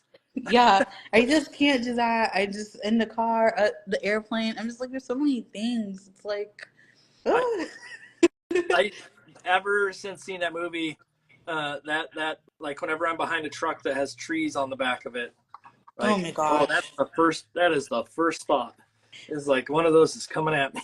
right? It's like a whole generation has been taught. Let's not be behind cars and do that. Let's double check on the escalator so that we don't get stuck. Like, let's Was there? be aware of our Wait, the surroundings. escalator. What was the escalator one? I think that was the one that they had in 3D where it was like the ones after 1 and 2, and they just kept going. I think there's 4 of them, so it might have been the third or fourth one. And they were at the mall, and the escalator. I think the girl, something had an escalator, and the girl got like sucked in, and that's based on a Mm. true story. Where the person did trip on the escalator or something like that, and it her jeans or something got caught, and like she had some damage. So When I yeah, was and I'm like, oh. when I was growing up, there was a friend of the family who I think it was their niece or something like that, Mm-hmm. sat down on the escalator when she was little. Yeah. Her fingers God. got caught and like destroyed, and like ever since then, it's like so scary to me that like it probably doesn't happen at all often of any sort, but just that idea, like. And then my father-in-law one day had my son sitting on the escalator going up it. I was like, I ran down the escalator the wrong way, grabbed my son, and was like, we're never letting him sit on these things because of that moment. Yeah, that's That's scary. dark and creepy. Sorry. No, it's fine. I mean, that's real. That's scary. That's something you can't. That's something you got to be aware of and like don't do. So I yeah. also I also love the idea that like you picked a thing that, of course, like the drowning. Like I think everybody, yeah. Like who's like, yeah, I'm not scared of it. I'm not scared of that ocean. Like what? Ocean what? I just like there's so many things on there, and I'm just like, oh man. And then you hear about stuff, and it's like, gosh, especially the freak accidents. Because I also watch 1,000 Ways to Die, and I'm just like, I'm setting myself up for failure. But there's just so many things. There's like, this is interesting. Like, whoa, this is crazy. Like, how? Like, and the one guy who had like spiders in his bananas, but he didn't know, and then it bit him, and he was like, ooh. And then he died. I'm like, well, now I don't want to get bananas. But it was only because they got him like, I think he got it right when they were getting cut. Like, they're fresh, so They sometimes were they still get, on it. Yeah. yeah. So sometimes they're in. I'm like, every day I'm fighting for my life, I guess, on this earth. Like, if it's not taxes, it's like the other things that could get me. Well, So yeah, I guess you live I'm in an area scared of where it. there are actually like things that can take you out, right? Like you have Oh yeah, that's um right. That's true. like alligators down there. Oh no. Like, do you see alligators ever? I mean, I see them. They're not like, I'm not in a certain place in Florida like where they just walk up into the neighborhoods and you have to be mindful like when you step in your house like, oh, there might be a gator in the thing, like be careful. There are more places like, I guess further down because I'm more up Yeah. north. I see them in the lakes and stuff, or if you're living close to like the marsh and stuff like that, like yeah. But we have a lot of those like spiders you have to be mindful of and Mm. things. That's why we're always like checking the picnic tables. I can't just sit there, and you have to look and just be aware. But for the most part, yeah, the gators are not like out and about where I'm at. And then snakes, yeah, you got to be mindful. But a lot of the times in the neighborhoods, it's just like a garden snake, and then you might have like a scary one. You're like, whoop. But I rarely see them too. I think I also live in an apartment complex, but when my parents' house is like, whoop, you got to be mindful. And then yes, we do have cute lizards. We do have little lizards. I remember we used to catch. My little sister would catch them, and their little tails would regenerate because sometimes their tails would come off. And it was like, oh yeah, she tried to keep them as pets. I'm like, you can't, Godspeed to you, because you'll just learn that you can't do that for the lizard. It's so kind that you want to, but like no. And like I used to like there were little turtles, and I would like kind of catch them, and I was like, oh yeah, maybe we shouldn't be playing around this area because that's hazardous, things like that you shouldn't be doing. But other than that, I've learned that Florida is kind of like a little mini Australia, but I don't think it's that's crazy. Like when you see what Australia has to deal with. Yeah. Oh, I'm I don't just like, oh. now. Did you grow up in Florida? Um, Because you mentioned yeah, California yeah. at one point. Yeah, I did. I did grow up in Florida. I came here, My my father was in the military. We moved around a lot, and we were in Germany, and then we stayed in Germany until I was like, I'm gonna say second grade. I don't know, second or third grade, and then we came back down to Florida, closer to family. Um, and so I've been here. But when I graduated college, I worked at Sanrio, which was Yeah. in California. So I stayed in California.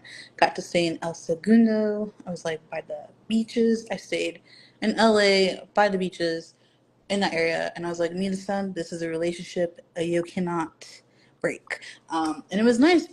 I really had a wake up call because I was like, California avocados is not like Florida avocados. I'm like, this is not an avocado. I was so upset when I first saw the avocados in California. I'm like, what kind of avocado is this? Why is it so small? And I realized in Florida we have like Caribbean avocados, so ours are bigger. But we also get like the Hass avocados, which is what they have in California. Hey, wasn't that the? I didn't realize there was such a. I mean, I know there's a difference between them, but so it's just scale difference, not necessarily a quality difference. Of Well, oh, oh, I would say that Florida avocados are better, but you know, to each their own. But don't no, at you, don't don't at at me, don't at me. um, but you know, I like the bigger ones because it's like they're very, they just felt very sweet and stuff. And I guess because they're Caribbean and I'm a Caribbean person, so it's like it just feels really good to have. Versus, I get a lot. Well, in the past, you get you got more for your money. Like that's a big avocado for like $1. Whereas yeah. now it's like everyone loves avocados, and you know about avocados now, so the prices have gone up, and I can't get the same. But but yeah, no. And I didn't see those big types of avocados over there, and maybe I wasn't the right Whole Foods or stores, you know, Publixes. Oh, they don't have Publixes over there too, so I was like, what? What is these stores? I'm like, you don't have a Publix sub? It's crazy. But they have movie stars. Yeah, and I'm like, I don't care. Like, get out of my face. I want the food. No, I was like, even if I was, because like there would be my friends, people, coworkers who'd be like, yeah, there was this movie star down in the like office. Didn't you see it? I'm like, no, I wasn't like. I feel like even if there was a celebrity next to me, I wouldn't know. And even if I did, I would just be like, cool. I'm taking a picture with my eyes and I'm keeping it moving because I have things to do. I was like, this is so cool. I got to see you. I'll share that story later. Thank you. And then keep it But going. oh, there was so and so. Cool. Did they have a big avocado? No, they didn't. Right. Did they have any food? Did California. they offer me? Yeah. Talk to me. Talk to me when they have those huge avocados, and then I'm Right. happy to listen. But Talk to me right when they now, have fries or something. Yeah. When they have a public sub, then I'll talk to them. a, Um, a public. Oh, like that. That's. I don't. I mean, I know Publix as a thing. I didn't realize that they had a sub yeah. that was somehow Yeah. They have better subs. the They're world's. really good. Well, they're not like super. Well, it depends. But I like them. I'm like, yeah, you just kind of miss that from home. But yeah, no, California's great. I like the weather. I like that I could walk by the beach and stuff. I was pretty close to the ocean. Good, good cover. Good cover. Yeah, yeah. Thanks. What about um, now? Do you speak German at all? no. Uh, Not even like I'm sure they taught us, and I do remember learning stuff over there, but it has since faded from my Yeah. memory. But I know it was nice and fun, and my German teacher was really great and super cool. She let us take naps. I was like, yes, that's What? what I'm talking about. Because it's second grade, I think. You have to take naps. Like first, second grade. Like second, yeah. You take Oh, I thought naps. you It's said cool. seventh grade. No, second. Sorry, no, second grade. Like, A seventh grade teacher letting us take a nap. That would be nice, but also suspicious.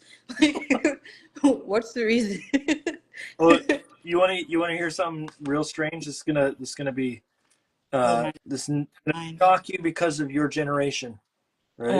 Okay, already. When I was in second grade, I have vivid memories of on my birthday, Hmm. my teacher taking me and having me bend over her lap so she could spank me. Wow. Oh well, they did say like they did say my parents. They did say that yeah, you could get like they were allowed to like discipline you, and school, and I'm like, whoa, that's Yeah, crazy. So it's everyone was just watching. nowadays. But I remember sitting there and getting spanked by the teacher, which is wild now that you think back to it. I'm like, It is pretty wild. It's how like, oh, did they ever let that happen in that situation? Um, sorry, that's trauma just came up right there. whoa, sorry about that. It's okay. It's I was like, okay. oh no. I'm good now. The tears come. I'm like, I'm sorry. We'll never speak of it. Just speak to me and my children again. Don't at Mark. He was just saying. the it's there's weird like that. I don't want to get into that. Uh, Yeah. Fair, fair. I'm gonna walk away from that conversation. How's the weather? How's it going? So tell me, let's go back to Kidlit for a second, just for Yeah. because I know that we've gotten into weird conversations. Like I said, it can go off on tangents. Yeah, that's cool. But back into the world of Kidlit. What? Because you've written stuff for like board books and things of the sort, but are there certain goals that you have in the sense of like this is the type of book I want to write for the as a future project? Are there things that you're working on that are like bucket list items for jobs that you want in the world of Kidlit? Yeah. I want to do some comics and graphic novels, so I would love to like challenge myself to do that. Because I know that's a whole nother ballpark and a whole bunch more pages and a lot more drawing and scenes and panels and that type of stuff. Because I mean, I don't know if it's kid. Well, I guess it's kind of Yeah. Kidlit related, but I do want to have my own animated show one day and maybe write for my own show or something. So I want to be a better storyteller, and so I want to uh, hone those skills by writing my own YA novel, of course. Okay. Of course, my own romance, and putting that out there, and just like my own. Of course, I have to naturally have my own debut picture book and stuff like that. There's just a lot of things I want to check off for that because I know this will be my forever job, and so there's that, and I guess I whatever I can because I want to be able to do all the things, and that's the one thing I like about Erica is that she's very encouraging and supportive, and I want to do everything and not be the one to tell myself no, like someone else has to say it. But even if you say it, I'm gonna be like, nice try, and I'm gonna do it again. Does, Just like be like, nice try. does the agency, like the agency that I'm at for Kidlit, Mhm. he does Kidlit.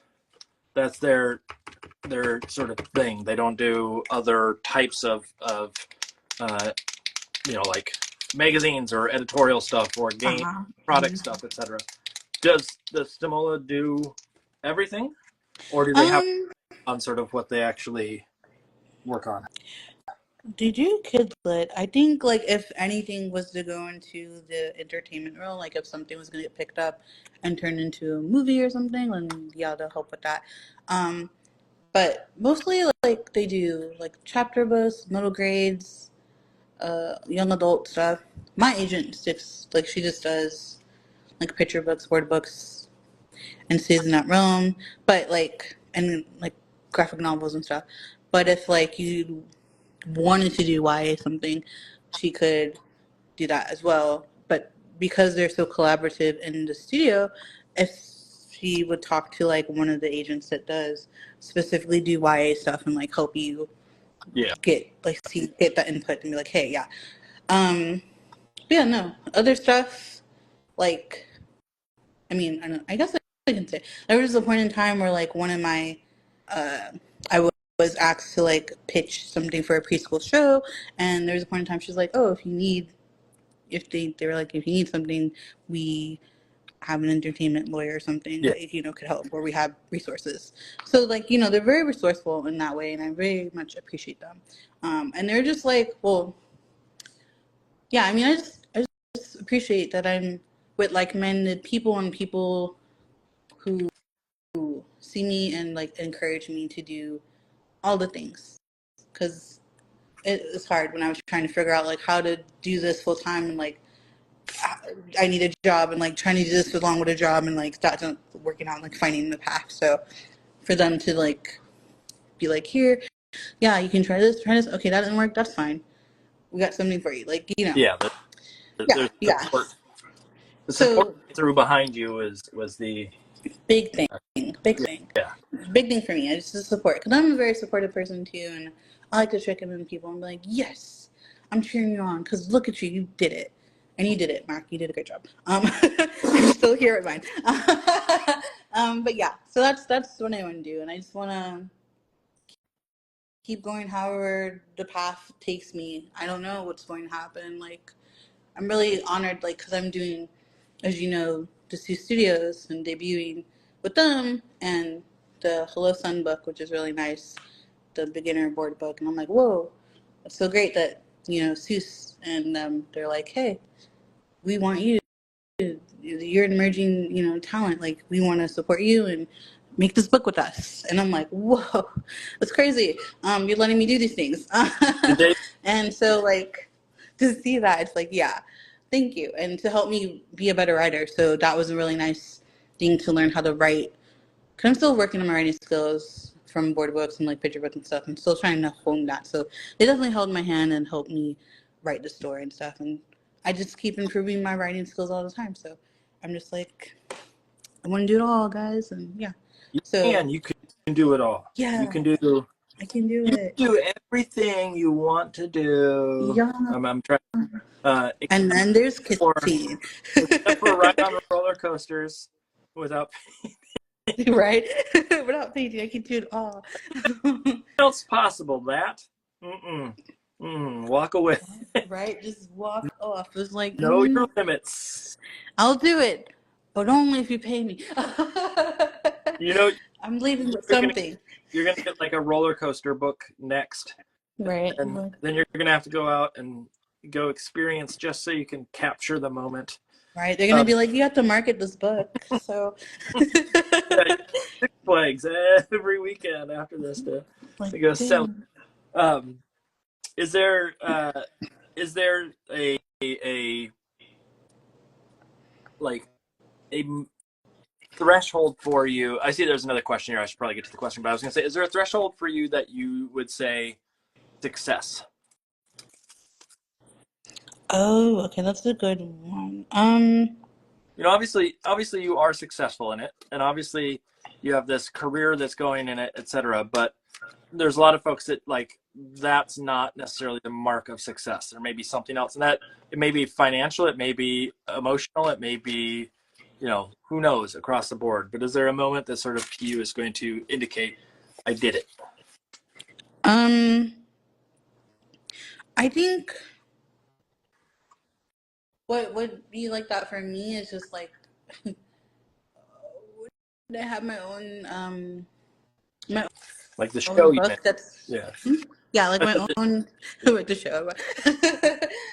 Like my own book, like I guess one that's all written illustrated for me, that's not like a board book or something. Like when I like I guess I put it like my little goals. So like the next thing that would be success for me, even though I am successful, like the big thing would be like, oh, I have my own like picture book, I have my own graphic novel. Like that. That would be it. And just like these little wins, I guess. Because I already know that I mean, I don't want to say it without like sounding arrogant, but like I already know I'm doing great. Good. No. Like what? You're I don't know. you're allowed to say that. Right? Like don't at me. um, yeah, no. I mean, I know I'm doing great, and I'm ready because I think the big thing was like, oh, the success before this was like, oh, I have an agent, and like, oh, people want me to do these things. People want me to illustrate in these books, and like, I'm being on these projects. It's crazy. Like, yeah, I am really talented illustrator because before then it was like I was working at the product zone thing, but I was trying to figure out a way to do like illustration because I really wanted to illustrate more and more, and it was like tough. And so to be able to come during COVID and be like, hey, I see you. You have really great illustrations, and there's so much choice in them.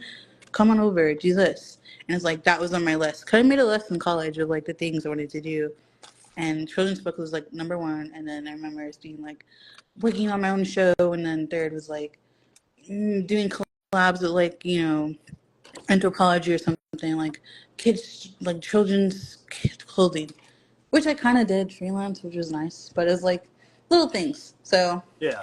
yeah, shout out to everyone. Just put a vision board out there and a bingo board of things you want to do, and just cross it off, because you really can achieve it and dream it, and it can happen. So yeah, thanks. How about you? Do I have a Just gonna hand it over to you, Mark. what would be success for me? Yeah.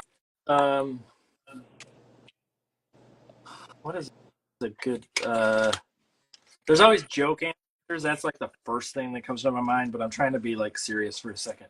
Yeah. I think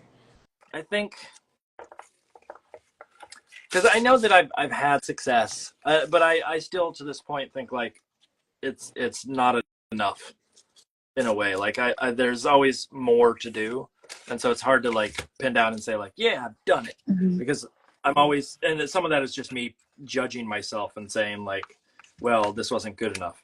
Yeah. But I think there's a legacy question in my head, and I don't mean legacy in the sense of like the world has to remember me, but more so I think like having a son and understanding that there is some like sense of leaving something that, like right now I don't know if he completely gets it, but at some point I want him to understand like that the things that I've done were primarily to not just for me but for him and my wife, and so like there's a legacy thing of like the success for me is that what I have done has somehow impacted his life for the better.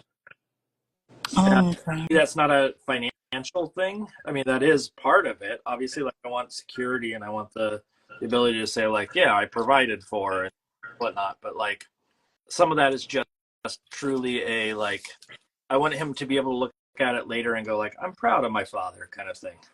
Yeah, of course. That's gross sounding. I don't like that. It's beautiful. And that's where I come in the romance department, like, and they were kissing. Like, that's such a beautiful moment. No, that's so real and so wonderful to say. Like, that's nice. It's sentimental and nice and beautiful. And we need to hear that. Yeah, as I feel like as I get older, I think more about those kind of like what kind of world or what kind of thing am I leaving behind?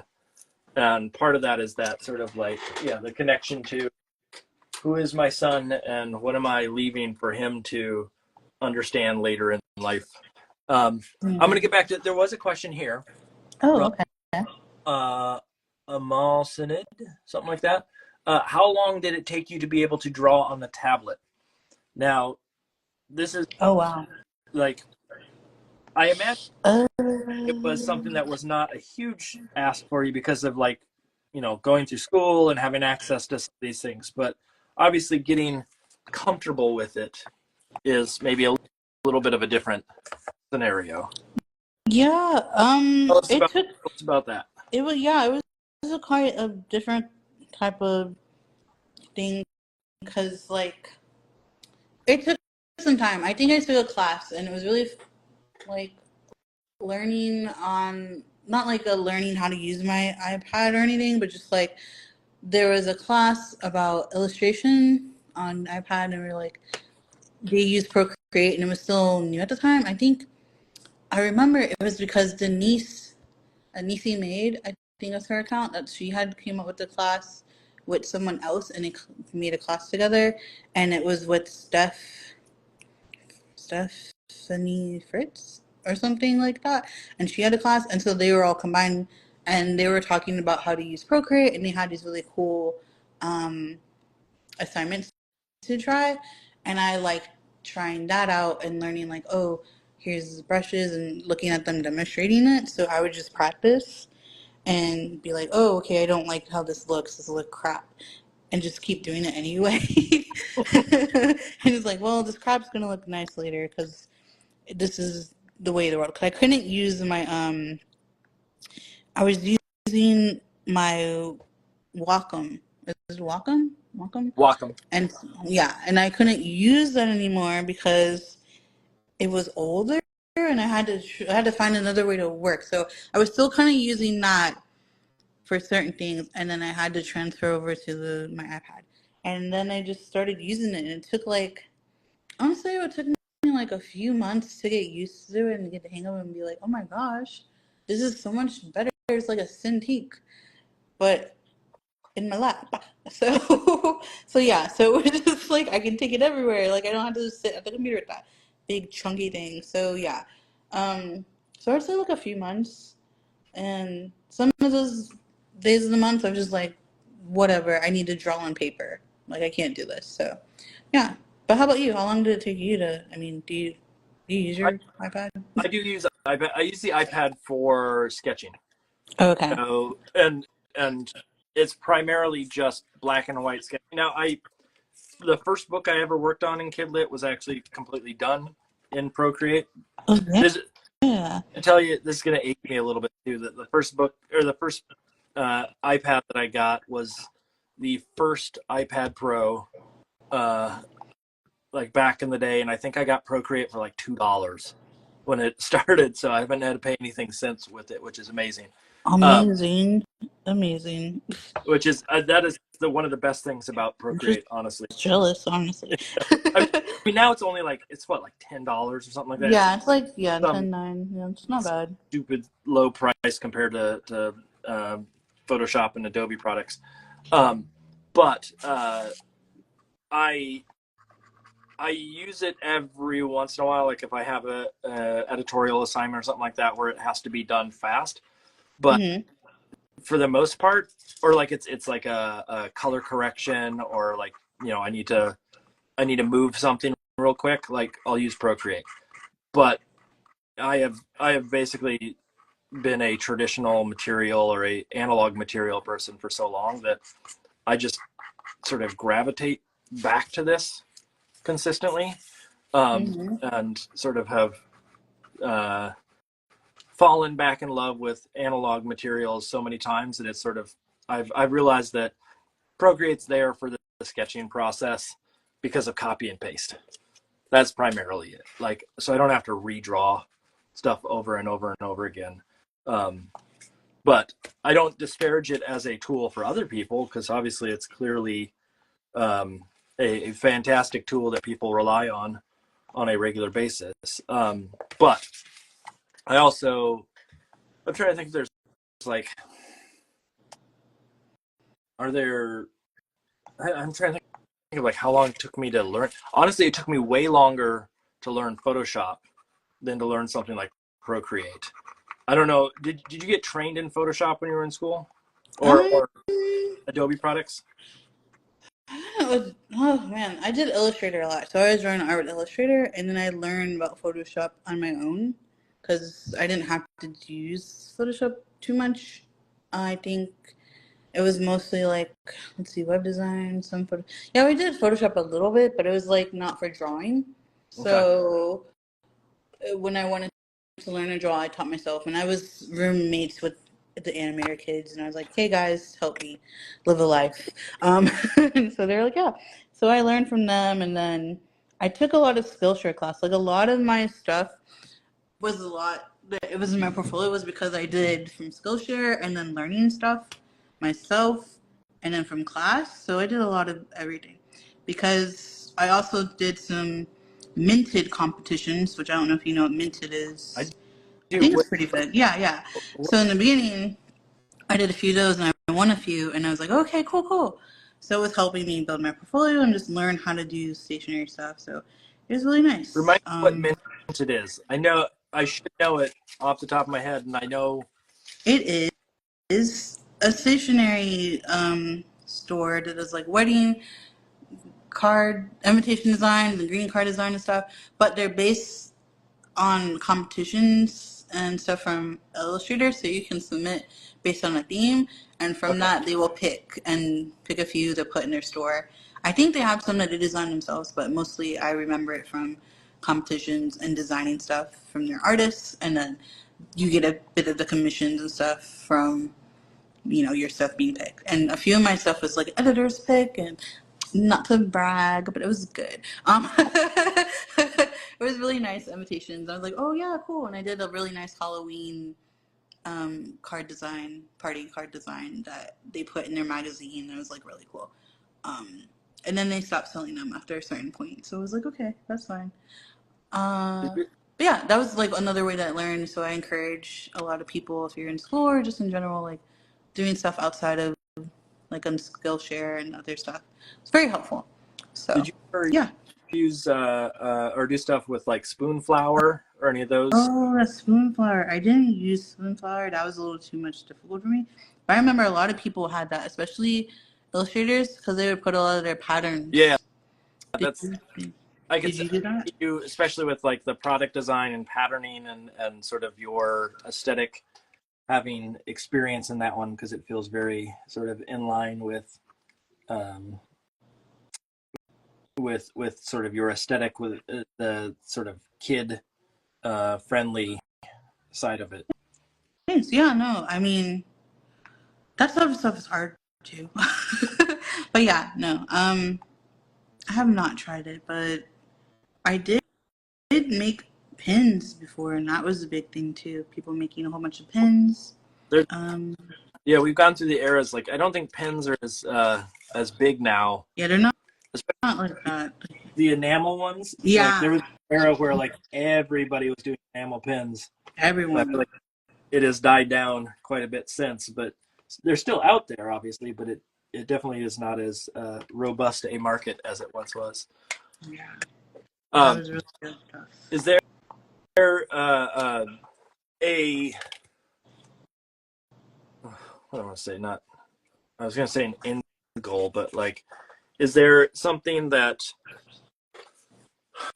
you mentioned the picture book side of things, which it's funny to me because you're like, you mentioned that like, I'd love to have my own picture book, but obviously you've done picture books, you've done the board book thing. Do you see board books being somehow different? In a way, I mean, obviously like structurally, but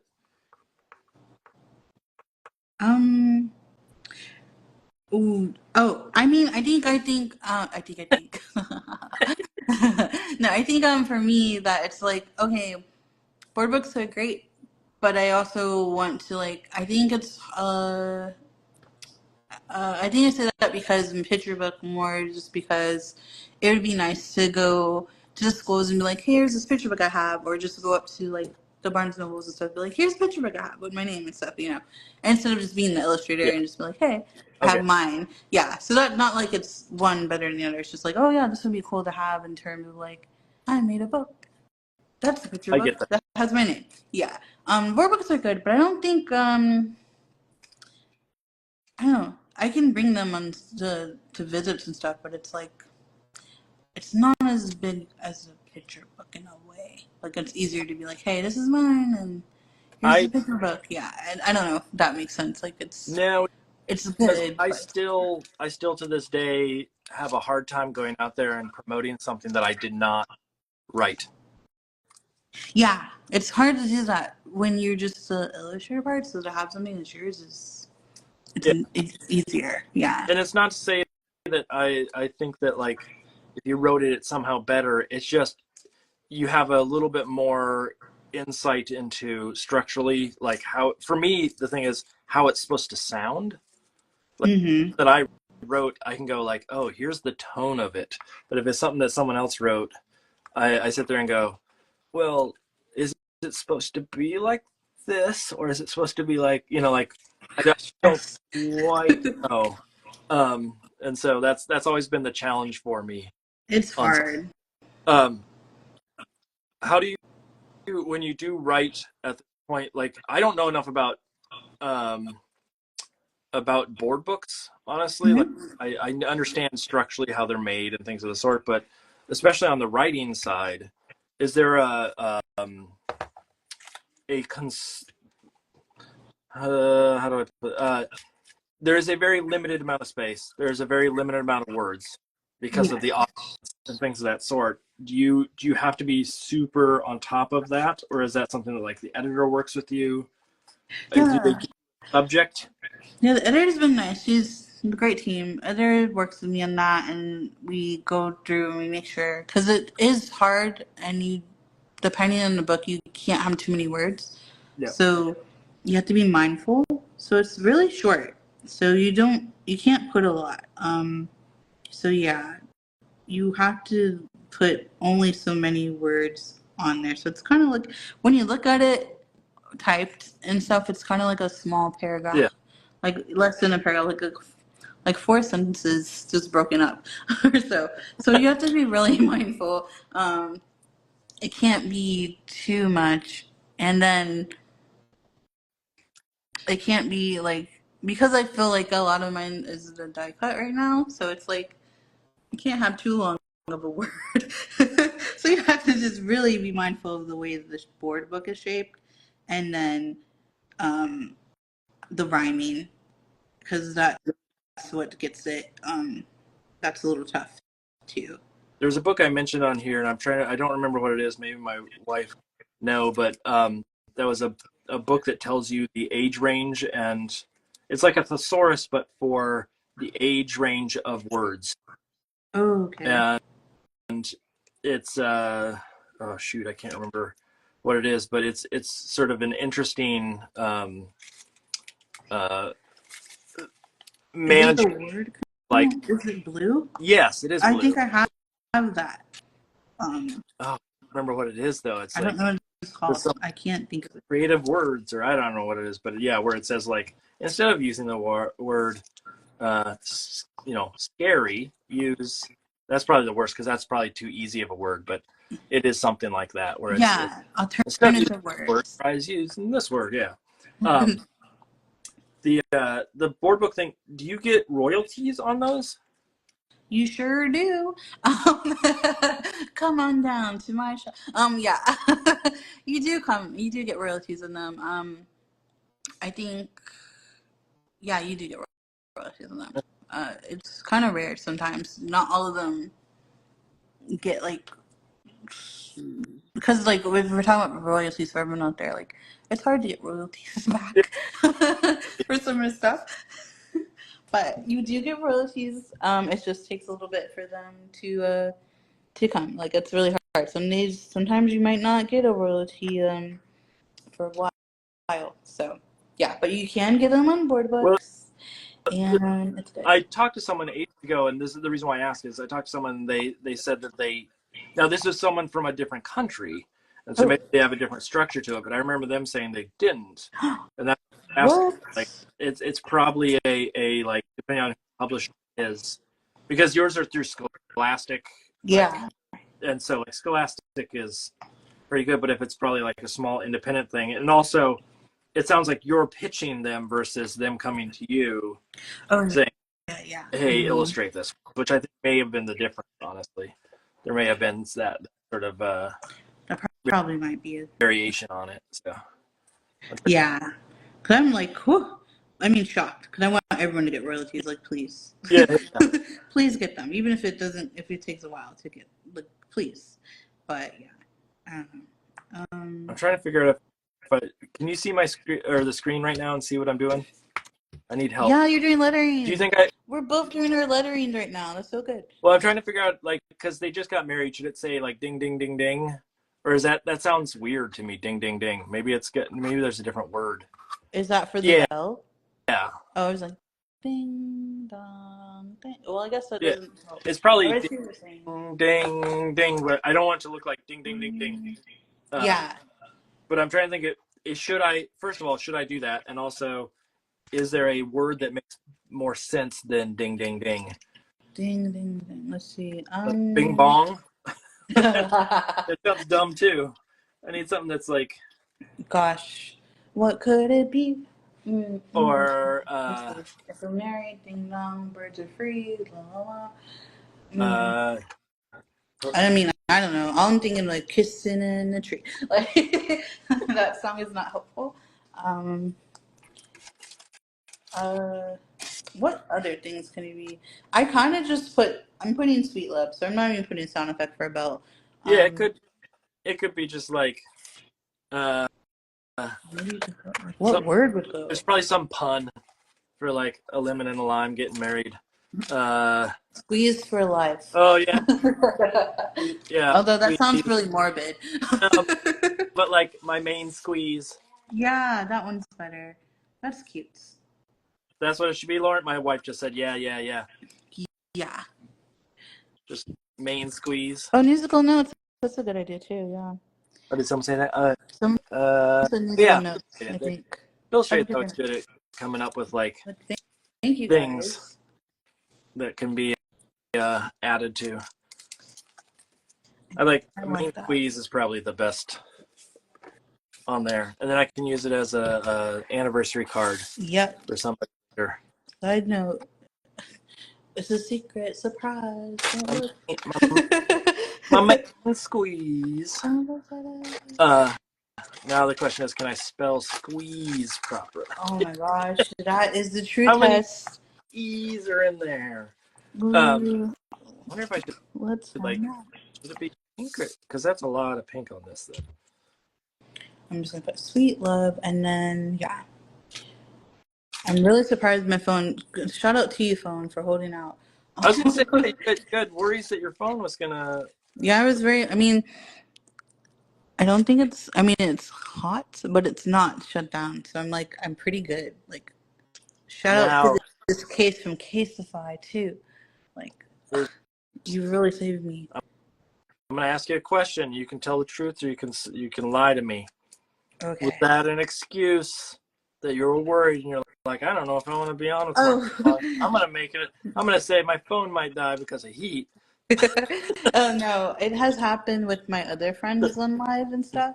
Yeah. And I think I have a newer, like I have a new lamp thing because before I had it on the ring. Like I don't know if you know those ring circle stuff. Yeah. So that heat from the ring and then my phone being on for so long and the power, it like overheated. So I made sure to charge and test it out. Like I did test it out and it was like 2 hours was okay. So I think I'm good for a bit. I don't smell it. I mean, I smell it burning. It's a little warm, but it's not like bad. Because I used to shut off. Like I would have to come back and connect in, and it hasn't done that. I'm so surprised. And like talking to you has been fun and enjoyable that I forgot. So if it did shut off, I wouldn't know because I would be talking to myself. I'd be like talking to like, oh yeah, it's so fun. You didn't say anything for a long time, but yeah, it's like, oh dang, we were doing a great job. Apparently, you just like better than I think. Quit the conversation at a certain point, right? But no, I'm really happy. Like, I mean, this means I can go. I mean, it's on 27%. We're doing well. I am happy. Good. I think I'm gonna write Sweet Love, and then I'm gonna call this thing done because I can't think anymore. I'm just gonna write love. Yeah, I didn't know where this is going. I've been watching your piece the whole time and being like, I want to go like see a close up of it. And basically I tell everybody at the end, like, if you post this, make sure to tag me in it so I can see it later. The challenge is like I can't look up at what's happening the entire time, so I have to like look up and I sort of see a little change, but I don't know exactly what's happening. I go back and watch it later, but to see the finish would be a lot of fun. Yes. I shouldn't have done that. Say a lot of fun that weird way. A lot of fun. It was good. I mean, I should try a lot of fun. Don't encourage me.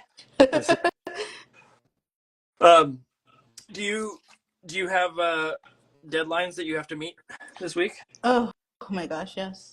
I'm not avoiding them. But because it's Labor Day weekend, I am going to rest. Guys, rest up when you can. So I have one that's due like, I have a sketch that's due next week, which isn't too bad.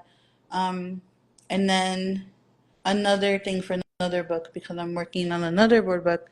I think I have 3 books right now that I'm working on, but one of them I'm waiting. Like everyone's in their process of feedback. So I'm working on a picture book and 2 board books. And then, yeah, I think that should be good. Or no, yeah. And then I'm gonna have to find more work. Gotta stay busy somehow. But yeah. How much time do you do? Like, obviously you're working on books, and that means that you have work. Yes. But obviously there's that thing that hovers over everybody's shoulder going, where's the next gig? Yeah. How much time do you devote sort of on a regular basis to thinking about or making moves towards that next gig? I don't know if I make moves to that next gig like that. Like, I think I do use the time where I'm waiting to just work on my own thing. Yeah. And so use that to pitch. So I guess that counts because I mean,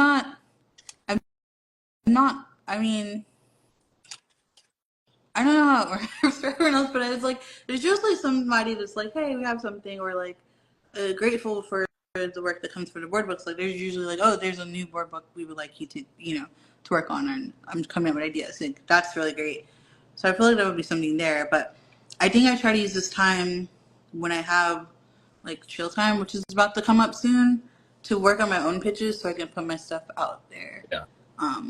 Because I feel like, as you said, I'm pretty busy, so I don't really have the time. So I'm like, oh. And then right now I'm trying, I don't know if you've seen my Instagram recently, but I've been trying to draw older kids and stuff because I really want to get into comics and stuff and just drawing people and saying like, hey, I can do it. I'm an artist. I promise. So here's my reliable pictures that show so. Just challenging myself to draw people because I don't really do that all the time, and I can draw them. I just drawing them versus drawing food or an inanimate object. It's That's just much more fun. One is easier, yeah. I don't have to think about the hands and the anatomy and stuff, but like it's fun to draw them too when I don't have to draw the rest of the body. So I can do it. It's just I draw them younger, so it's like, oh, this is gonna be a new challenge. So I have to do it harder. Drawing adults at this point is very hard for me, and it's not that I can't draw an adult. It's drawing an adult that fits with the style of kid that I draw. Ooh, that's tough. And like this is gonna sound really like, I'm not sure how to manage like the difference between a girl and a woman, and like how much hip do you put in there? How much, I don't want to go and be like, ooh, she's gonna be curvaceous.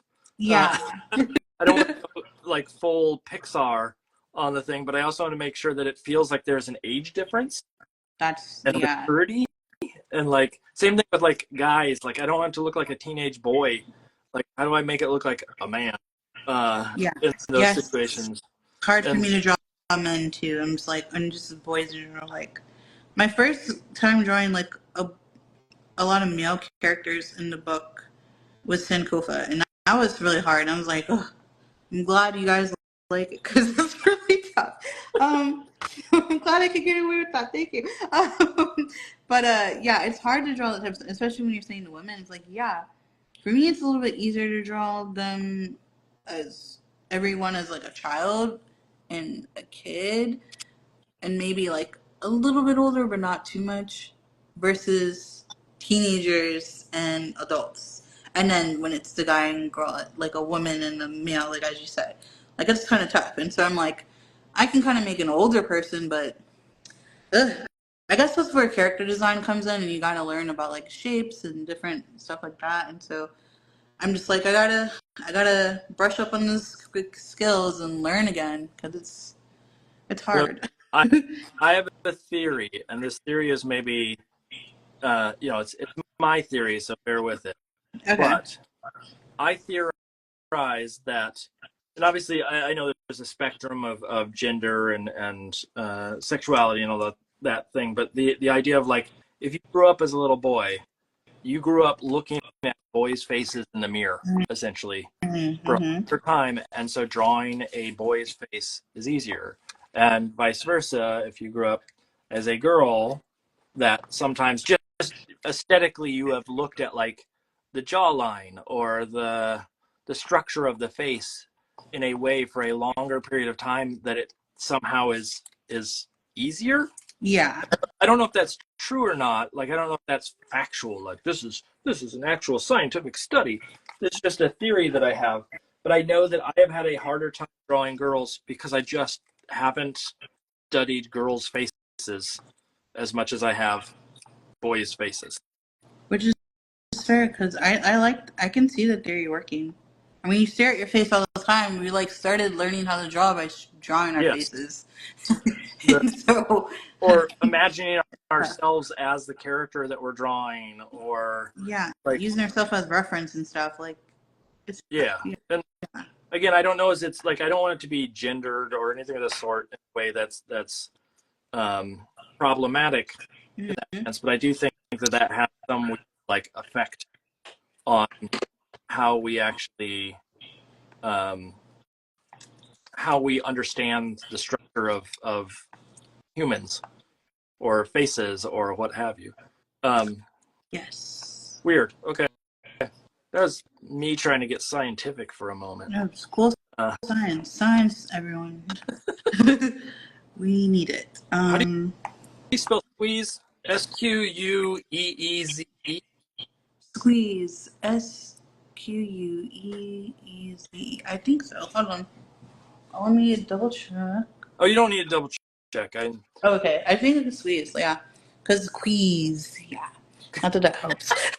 Not that helps. Did you just use as an example or proof that squeeze is spelled the way that it is because is? Yes. Did not help in the latest, but Well, yeah. Wait. Because squeeze is in there. That's exactly how you. Okay. Yeah. Your reasoning for the structure of that is so funny. And that's why I don't do measurements. It's terrible. Oh,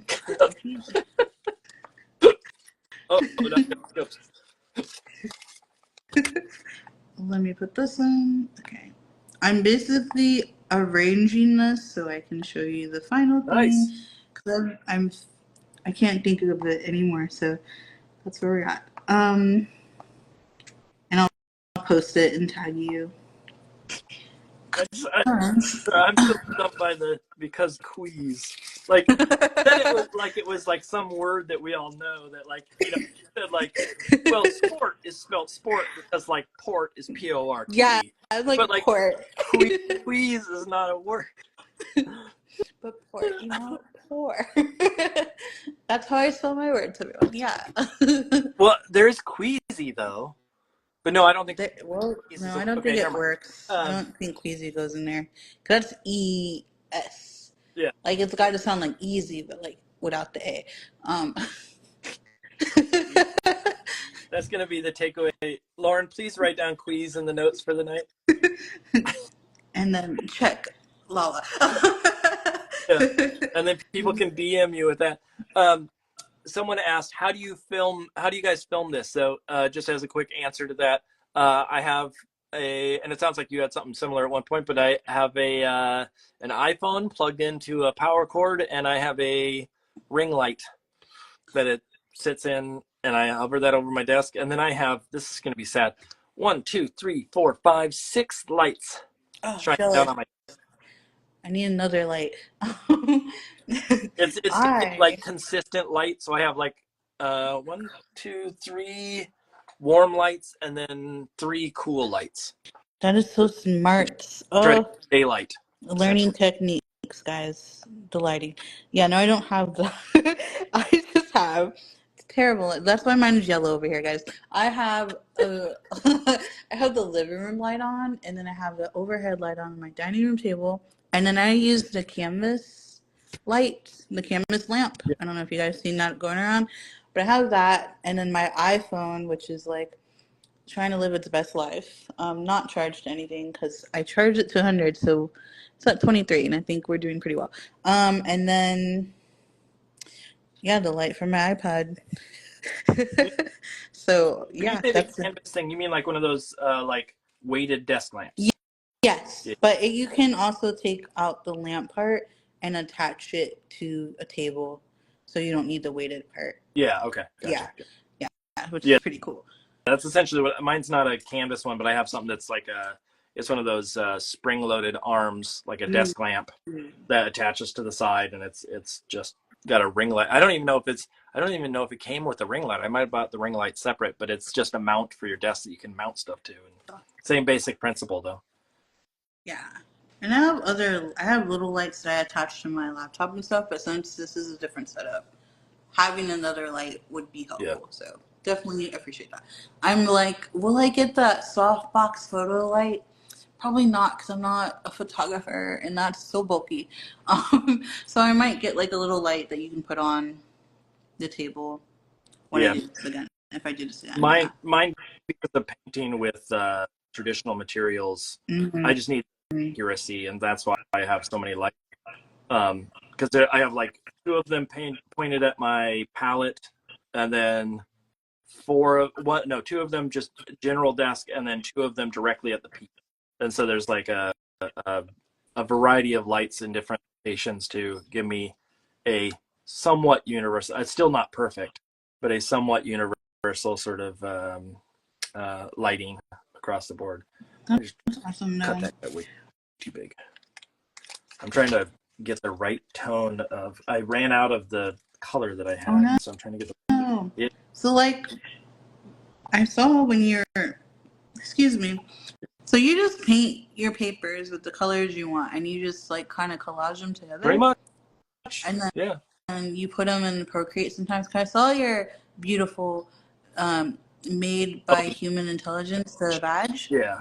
And I saw the process. So I'm like, when you put it in Procreate, are you taking a piece of?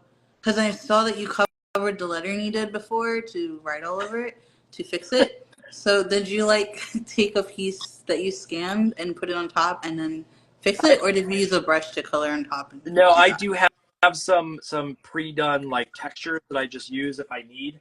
So I can use them over and over. I just scanned a bunch of like pre-done paint. So I would take like, oh, here's a scrap that I have, throw it on the scanner, and that's a swatch that I can use forever. Oh, awesome. Okay. Did you know why I ended up redoing the lettering? Nope. I do not. Why? I just saw that. I was like, that's cool. And then I liked it. And I said, amazing. So did you say? I mean, you know about that badge stuff, right? The like. Yeah. I know the badge. Yeah. So. Beth. Yeah, Yes. Beth Spencer. It's created with human intelligence. Yes. That's the thing. I wrote made by human intelligence. Oh, okay. I was like, what? Some people have that, but the perfectionist in me said the hashtag and some of the stuff is created by or created with.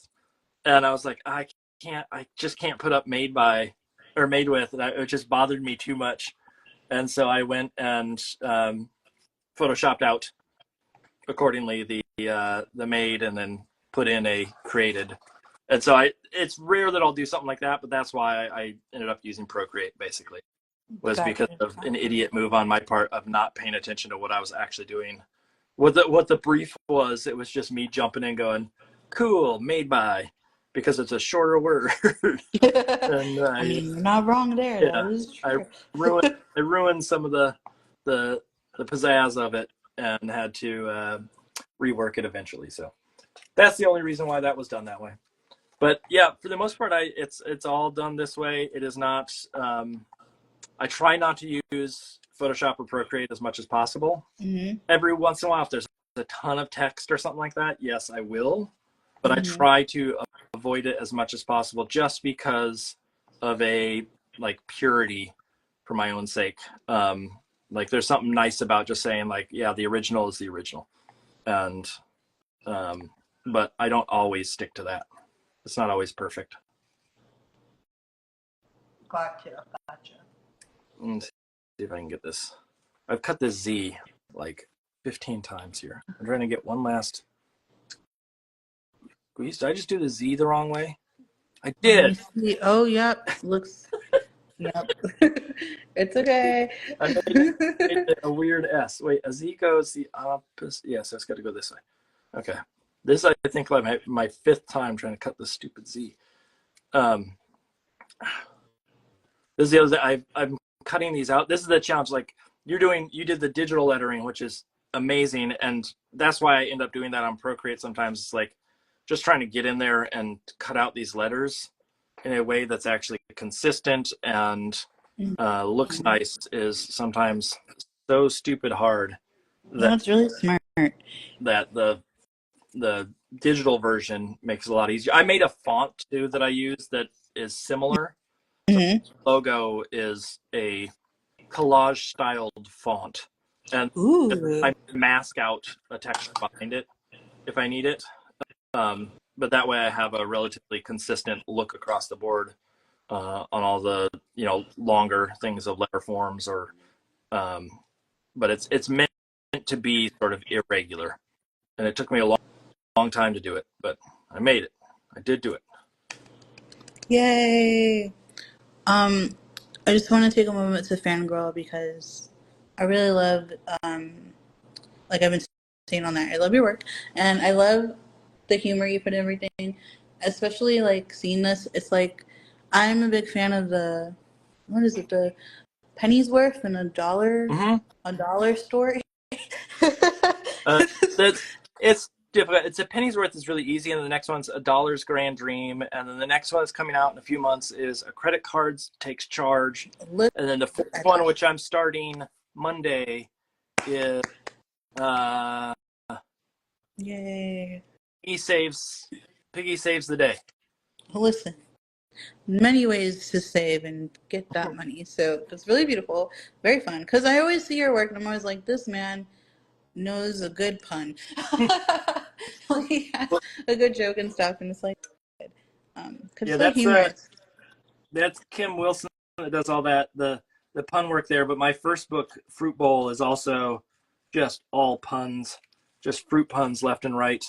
And puns are good, but I'm trying to figure out like how not to do puns at this point because I'm trying to figure out like I don't understand comedy like the equivalent of like Mac Barnett. You mentioned him. Mac Barnett is very good at writing things that are funny just because of the wordplay. Oh, And that is yeah, he's really good. yeah, that's not my forte at this point. And I want to get so much better at that because like Mhm. as much as I love puns, I feel like they're an easier laugh than like Yes. the weird little subtle thing that like just you had to be there to see or to catch. And so like that's my challenge now is like, okay, how do I transition out of the The puns. the pun into something that like some like the equivalent of like some like deep philosophical thinker would go, I see the esoteric nature of the joke that you have played on all of us. Right? I see what you're doing. I see the vision. Yeah. It's beautiful. That's fun. Let me see But if I no, I like the textures and stuff. But that's fair. I can't wait to see that because I know it's gonna be a banger and great. I can't believe you've lasted this whole time. Yeah, I mean, a message did come up that said like you need to like chill with the phone, so I do might have to leave. So, Wait, because you know what? I read that as a message coming from someone else, not your phone. oh no, my phone it did this alert like I yeah, was like, hey girl, who got on here? like hey, Chill with your phone. I'm You're so work. sorry. Um, but yeah, I've been very very pleased and had a wonderful. No, I'm not kicking you off of any sort. But some people come on and they're on for like an hour or two, and it's lovely that they do that. But then there's some people that stay the whole length, and they get major cred for putting up with me for 4 hours. And you have crossed that threshold. I mean, it feels like we've been friends for a long time, Mm-hmm. and We I go like way back. We we go go way back, all the way all, back to 8 o'clock. all the way, all the way. Do you Who would have thought? Look at us. now? Are you gonna go crash after this and just go right to sleep? I might just watch something, probably treat myself to some ice cream. Cause like tomorrow I'm taking a break. I don't think I think I have I have a deadline, but like I'm kind of trying to like breasts first, so I'll probably do it half later in the day. Yeah. So I just want to chill because today was a pretty big day of like meetings and busy work and administrative stuff, and you're just kind of like, yeah. But Yeah. I was really proud because I did start reading The Creative Act by Rick. Let me see what his name is. What's his name? His name is Rick. Right. Rick Rubin. Rick Rubin? Yes. Oh yeah, that is his book. Okay. Yeah. Right. Okay. Yeah. So I started reading that, and I'm like, and it's really nice because he prefaces off by saying like, take what you need, and what resonates, and what doesn't, let it go, like leave it. And I'm like, that's just what tarot readers tell you as well when you read your fortune. Like, take what you need. Now, wait a second. You Okay. you said Rick Rubin, like you didn't know who Rick Rubin was, though. Oh no, I know who he is. He's like Okay. a produce. Wait, no. Yeah. Okay. He Okay. did the yeah. I was like, is that another thing where like people don't know who Rick Rubin is? I know some people may not, Yeah. which is fair.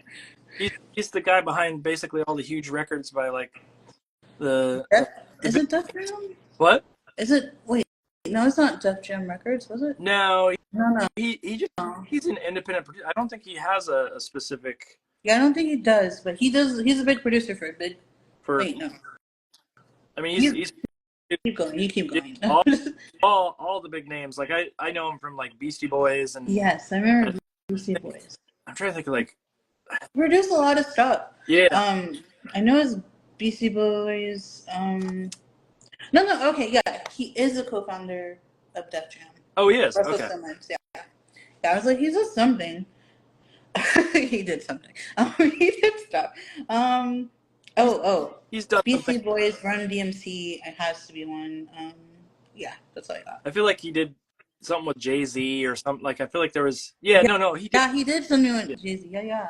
Yeah, Okay. he did a lot of stuff. And then he came out with a book about the creative act and just like being creative, how creative being like a creative being and just living that life and how creativity is in all of us. We are all creative. True. And then, yeah. So I read 3 pages. So proud of me. I read 3 pages. And like, yeah, it's pretty good. when you said you started the book, now just letting you know. Like you were a quarter of the way into it or something. Like, nope. You just read the copyright so far and missed the title page. We gotta lower our expectations on what you mean. Right, it's a little different from other stuff. You're like, you're in the world of board books, so that's an entire book that you read already. Pretty much. I'm done.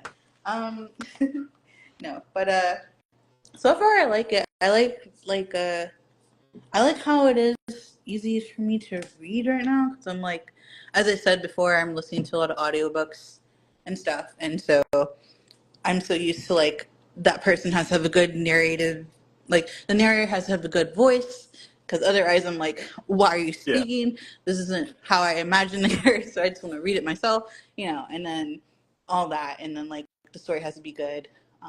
There's been a few that I'm like, this person's voice is a little too nasally that I just don't believe it that this is a teenager. I can't do it. You don't get so there's some that are narrated by Gilbert Gottfried or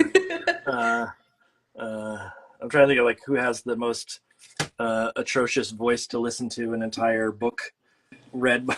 Oh my god, it's really hard. I'm like, oh, there's so many, like, yeah. And I'm just like, what is the audition process like? I just want to know. My roommate in college, a guy named Jarrett Krasaska, has transitioned. Like his graphic novel got big, and then he did. I don't know if you know the Lunch Lady series. I've heard of it. Yeah. It's out there. He did that, but some of his books, especially Jarrett, have been turned into audiobooks.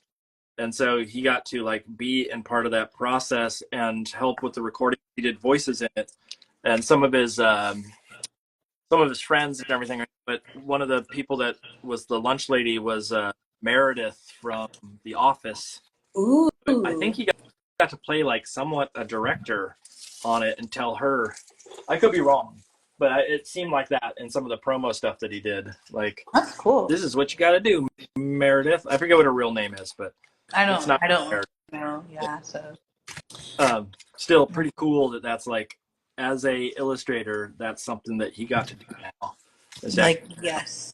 Check. So maybe someday, if you play your cards right, Let me just check that. yeah, you can actually choose. You could be in on that process right from the get-go. I want to see who reads the romance ones. I'm like, well, how are you doing this? Do you imagine that those romance ones are read by like the most beautiful people in the world, or are they read by some like curmudgeon that it's not what you want to see? Right. Just like, oh, this is not the vision. This is not what I imagined. But no, your voice is nice. So I think, and then sometimes when you're like, sometimes like for podcasts and stuff, I don't see them. But now like people put YouTube videos with the podcast, so you can see what they look like and stuff. So sometimes you just hear the voice, I'm like, wow, and then you see the person, like, whoa, that's not what I would put the voice to. Like, what a wonderful game of like, guess who? Like, I would never know. And sometimes it's like, wow, that's crazy. Sometimes like, oh, okay, I can see that voice. It matches, but yeah. But no.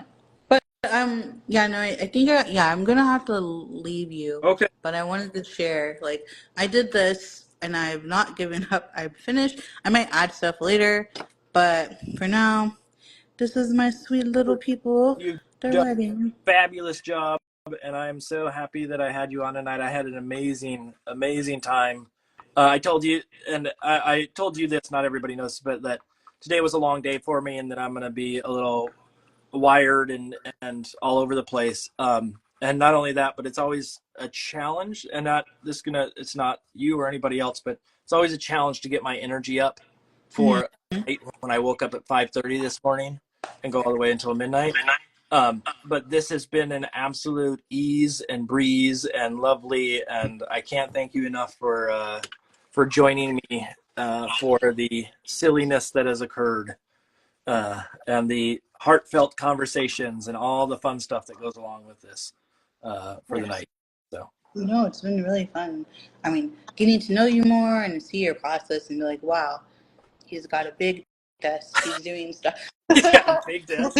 He's got a big desk, a big space. What's your desk then? Are you working on like a side table? Yeah, kind of. I'm just like, at least I have my table, my dining room table that I can use. But I'm like, it would be nice to have a desk. Like I'm like, maybe I should get a bigger desk too. Just put it against the wall. This is my studio. Here, I'll switch back to my other camera here. You get to where's the flippy dippy thing? There it is. This is my studio desk from when I was in high school.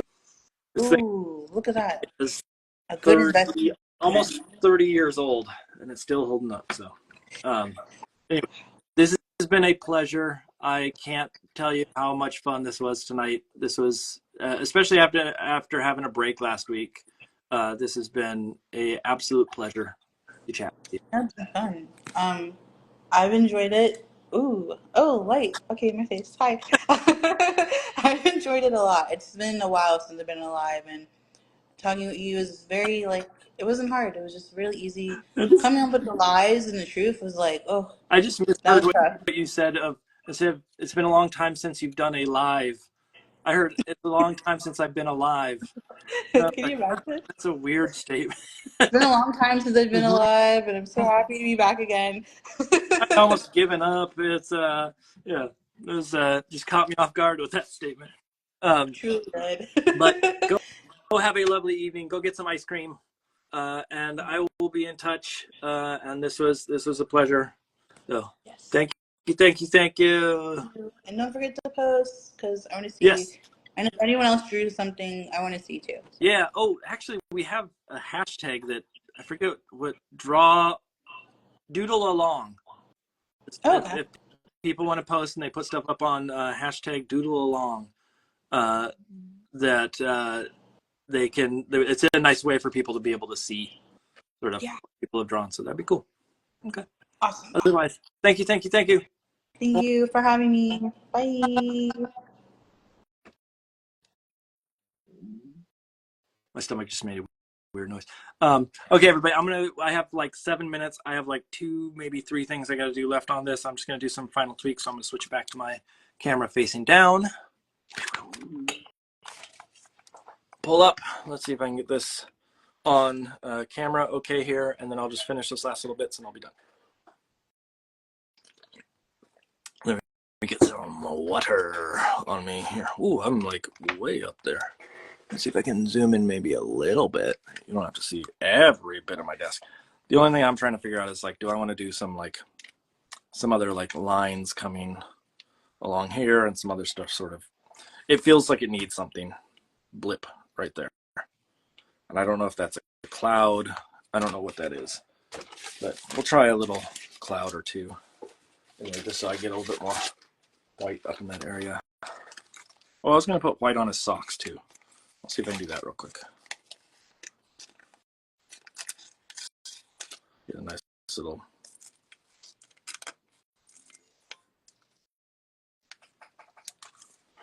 puffy cloud up there, so it kind of like goes in between would be the goal. Maybe a little cloud over here next to the sun. It feels like it's sort of a cloudy day. Maybe, or not necessarily a cloudy day, but you know what I mean. Stop. You know.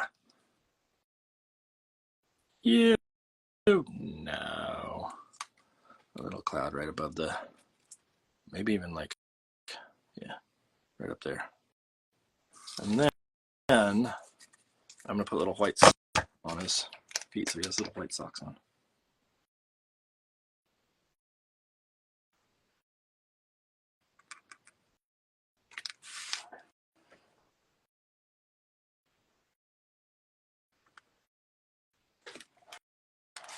It's fun if he has little white socks. Lauren, yes. Jennifer Bell next week. I need to do the ad that will be coming out. Everybody, so don't freak out. Stop freaking out. But next week we will have Jennifer Bell joining us. And where's my glue stick? And join us, Jennifer. What? Oh, yeah, J Bell Studio. Yes, that too. So tune in for that one. That one as well is at 8 o'clock. We're switching back to the 8 o'clock time frame because I am back in school. Oh, at J Bell Studios. My wife said I said it a little fast, and I can't disagree with her. I may have been a little rash in my statement. What? What did I say? J Bell Studio. What did I say? Oh, I'm so used. Okay, sorry. J Bell Studio. See what I have to put up with people? Just nonstop. Hounded me. Just. She gets to do that, and then at the end of the day, she gets to get the money that I make. Right? That's not fair.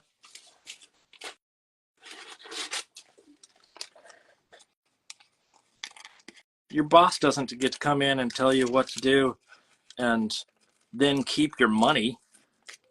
But, oh, you know who does? My old lady upstairs. My old lady. I'm seeing if I can add one last little thing, which is a little white circle in the tires. Lauren, do you like being called an old lady?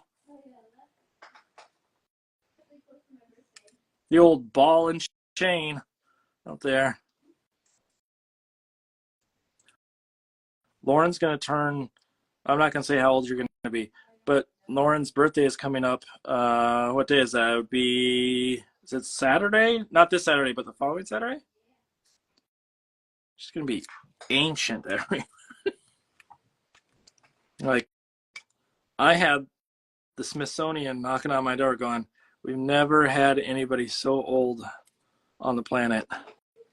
Just knocking on my door saying, can we please, please, please put her in the Neanderthal section because she's that old.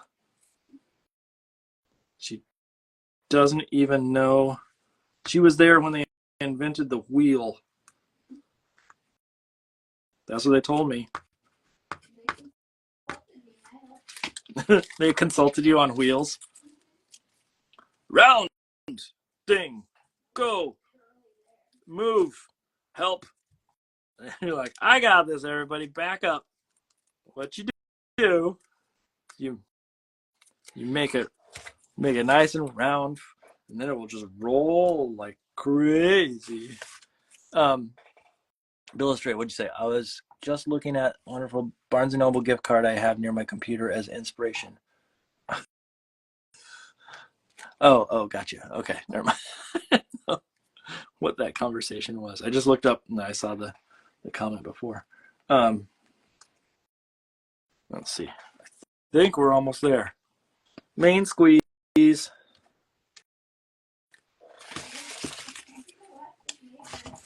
Oh, we're at midnight. It's gonna stop. Bye, everybody.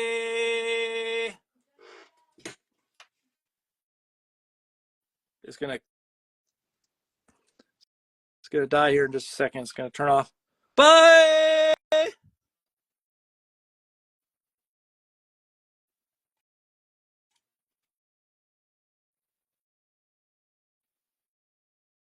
It's still going. Bye.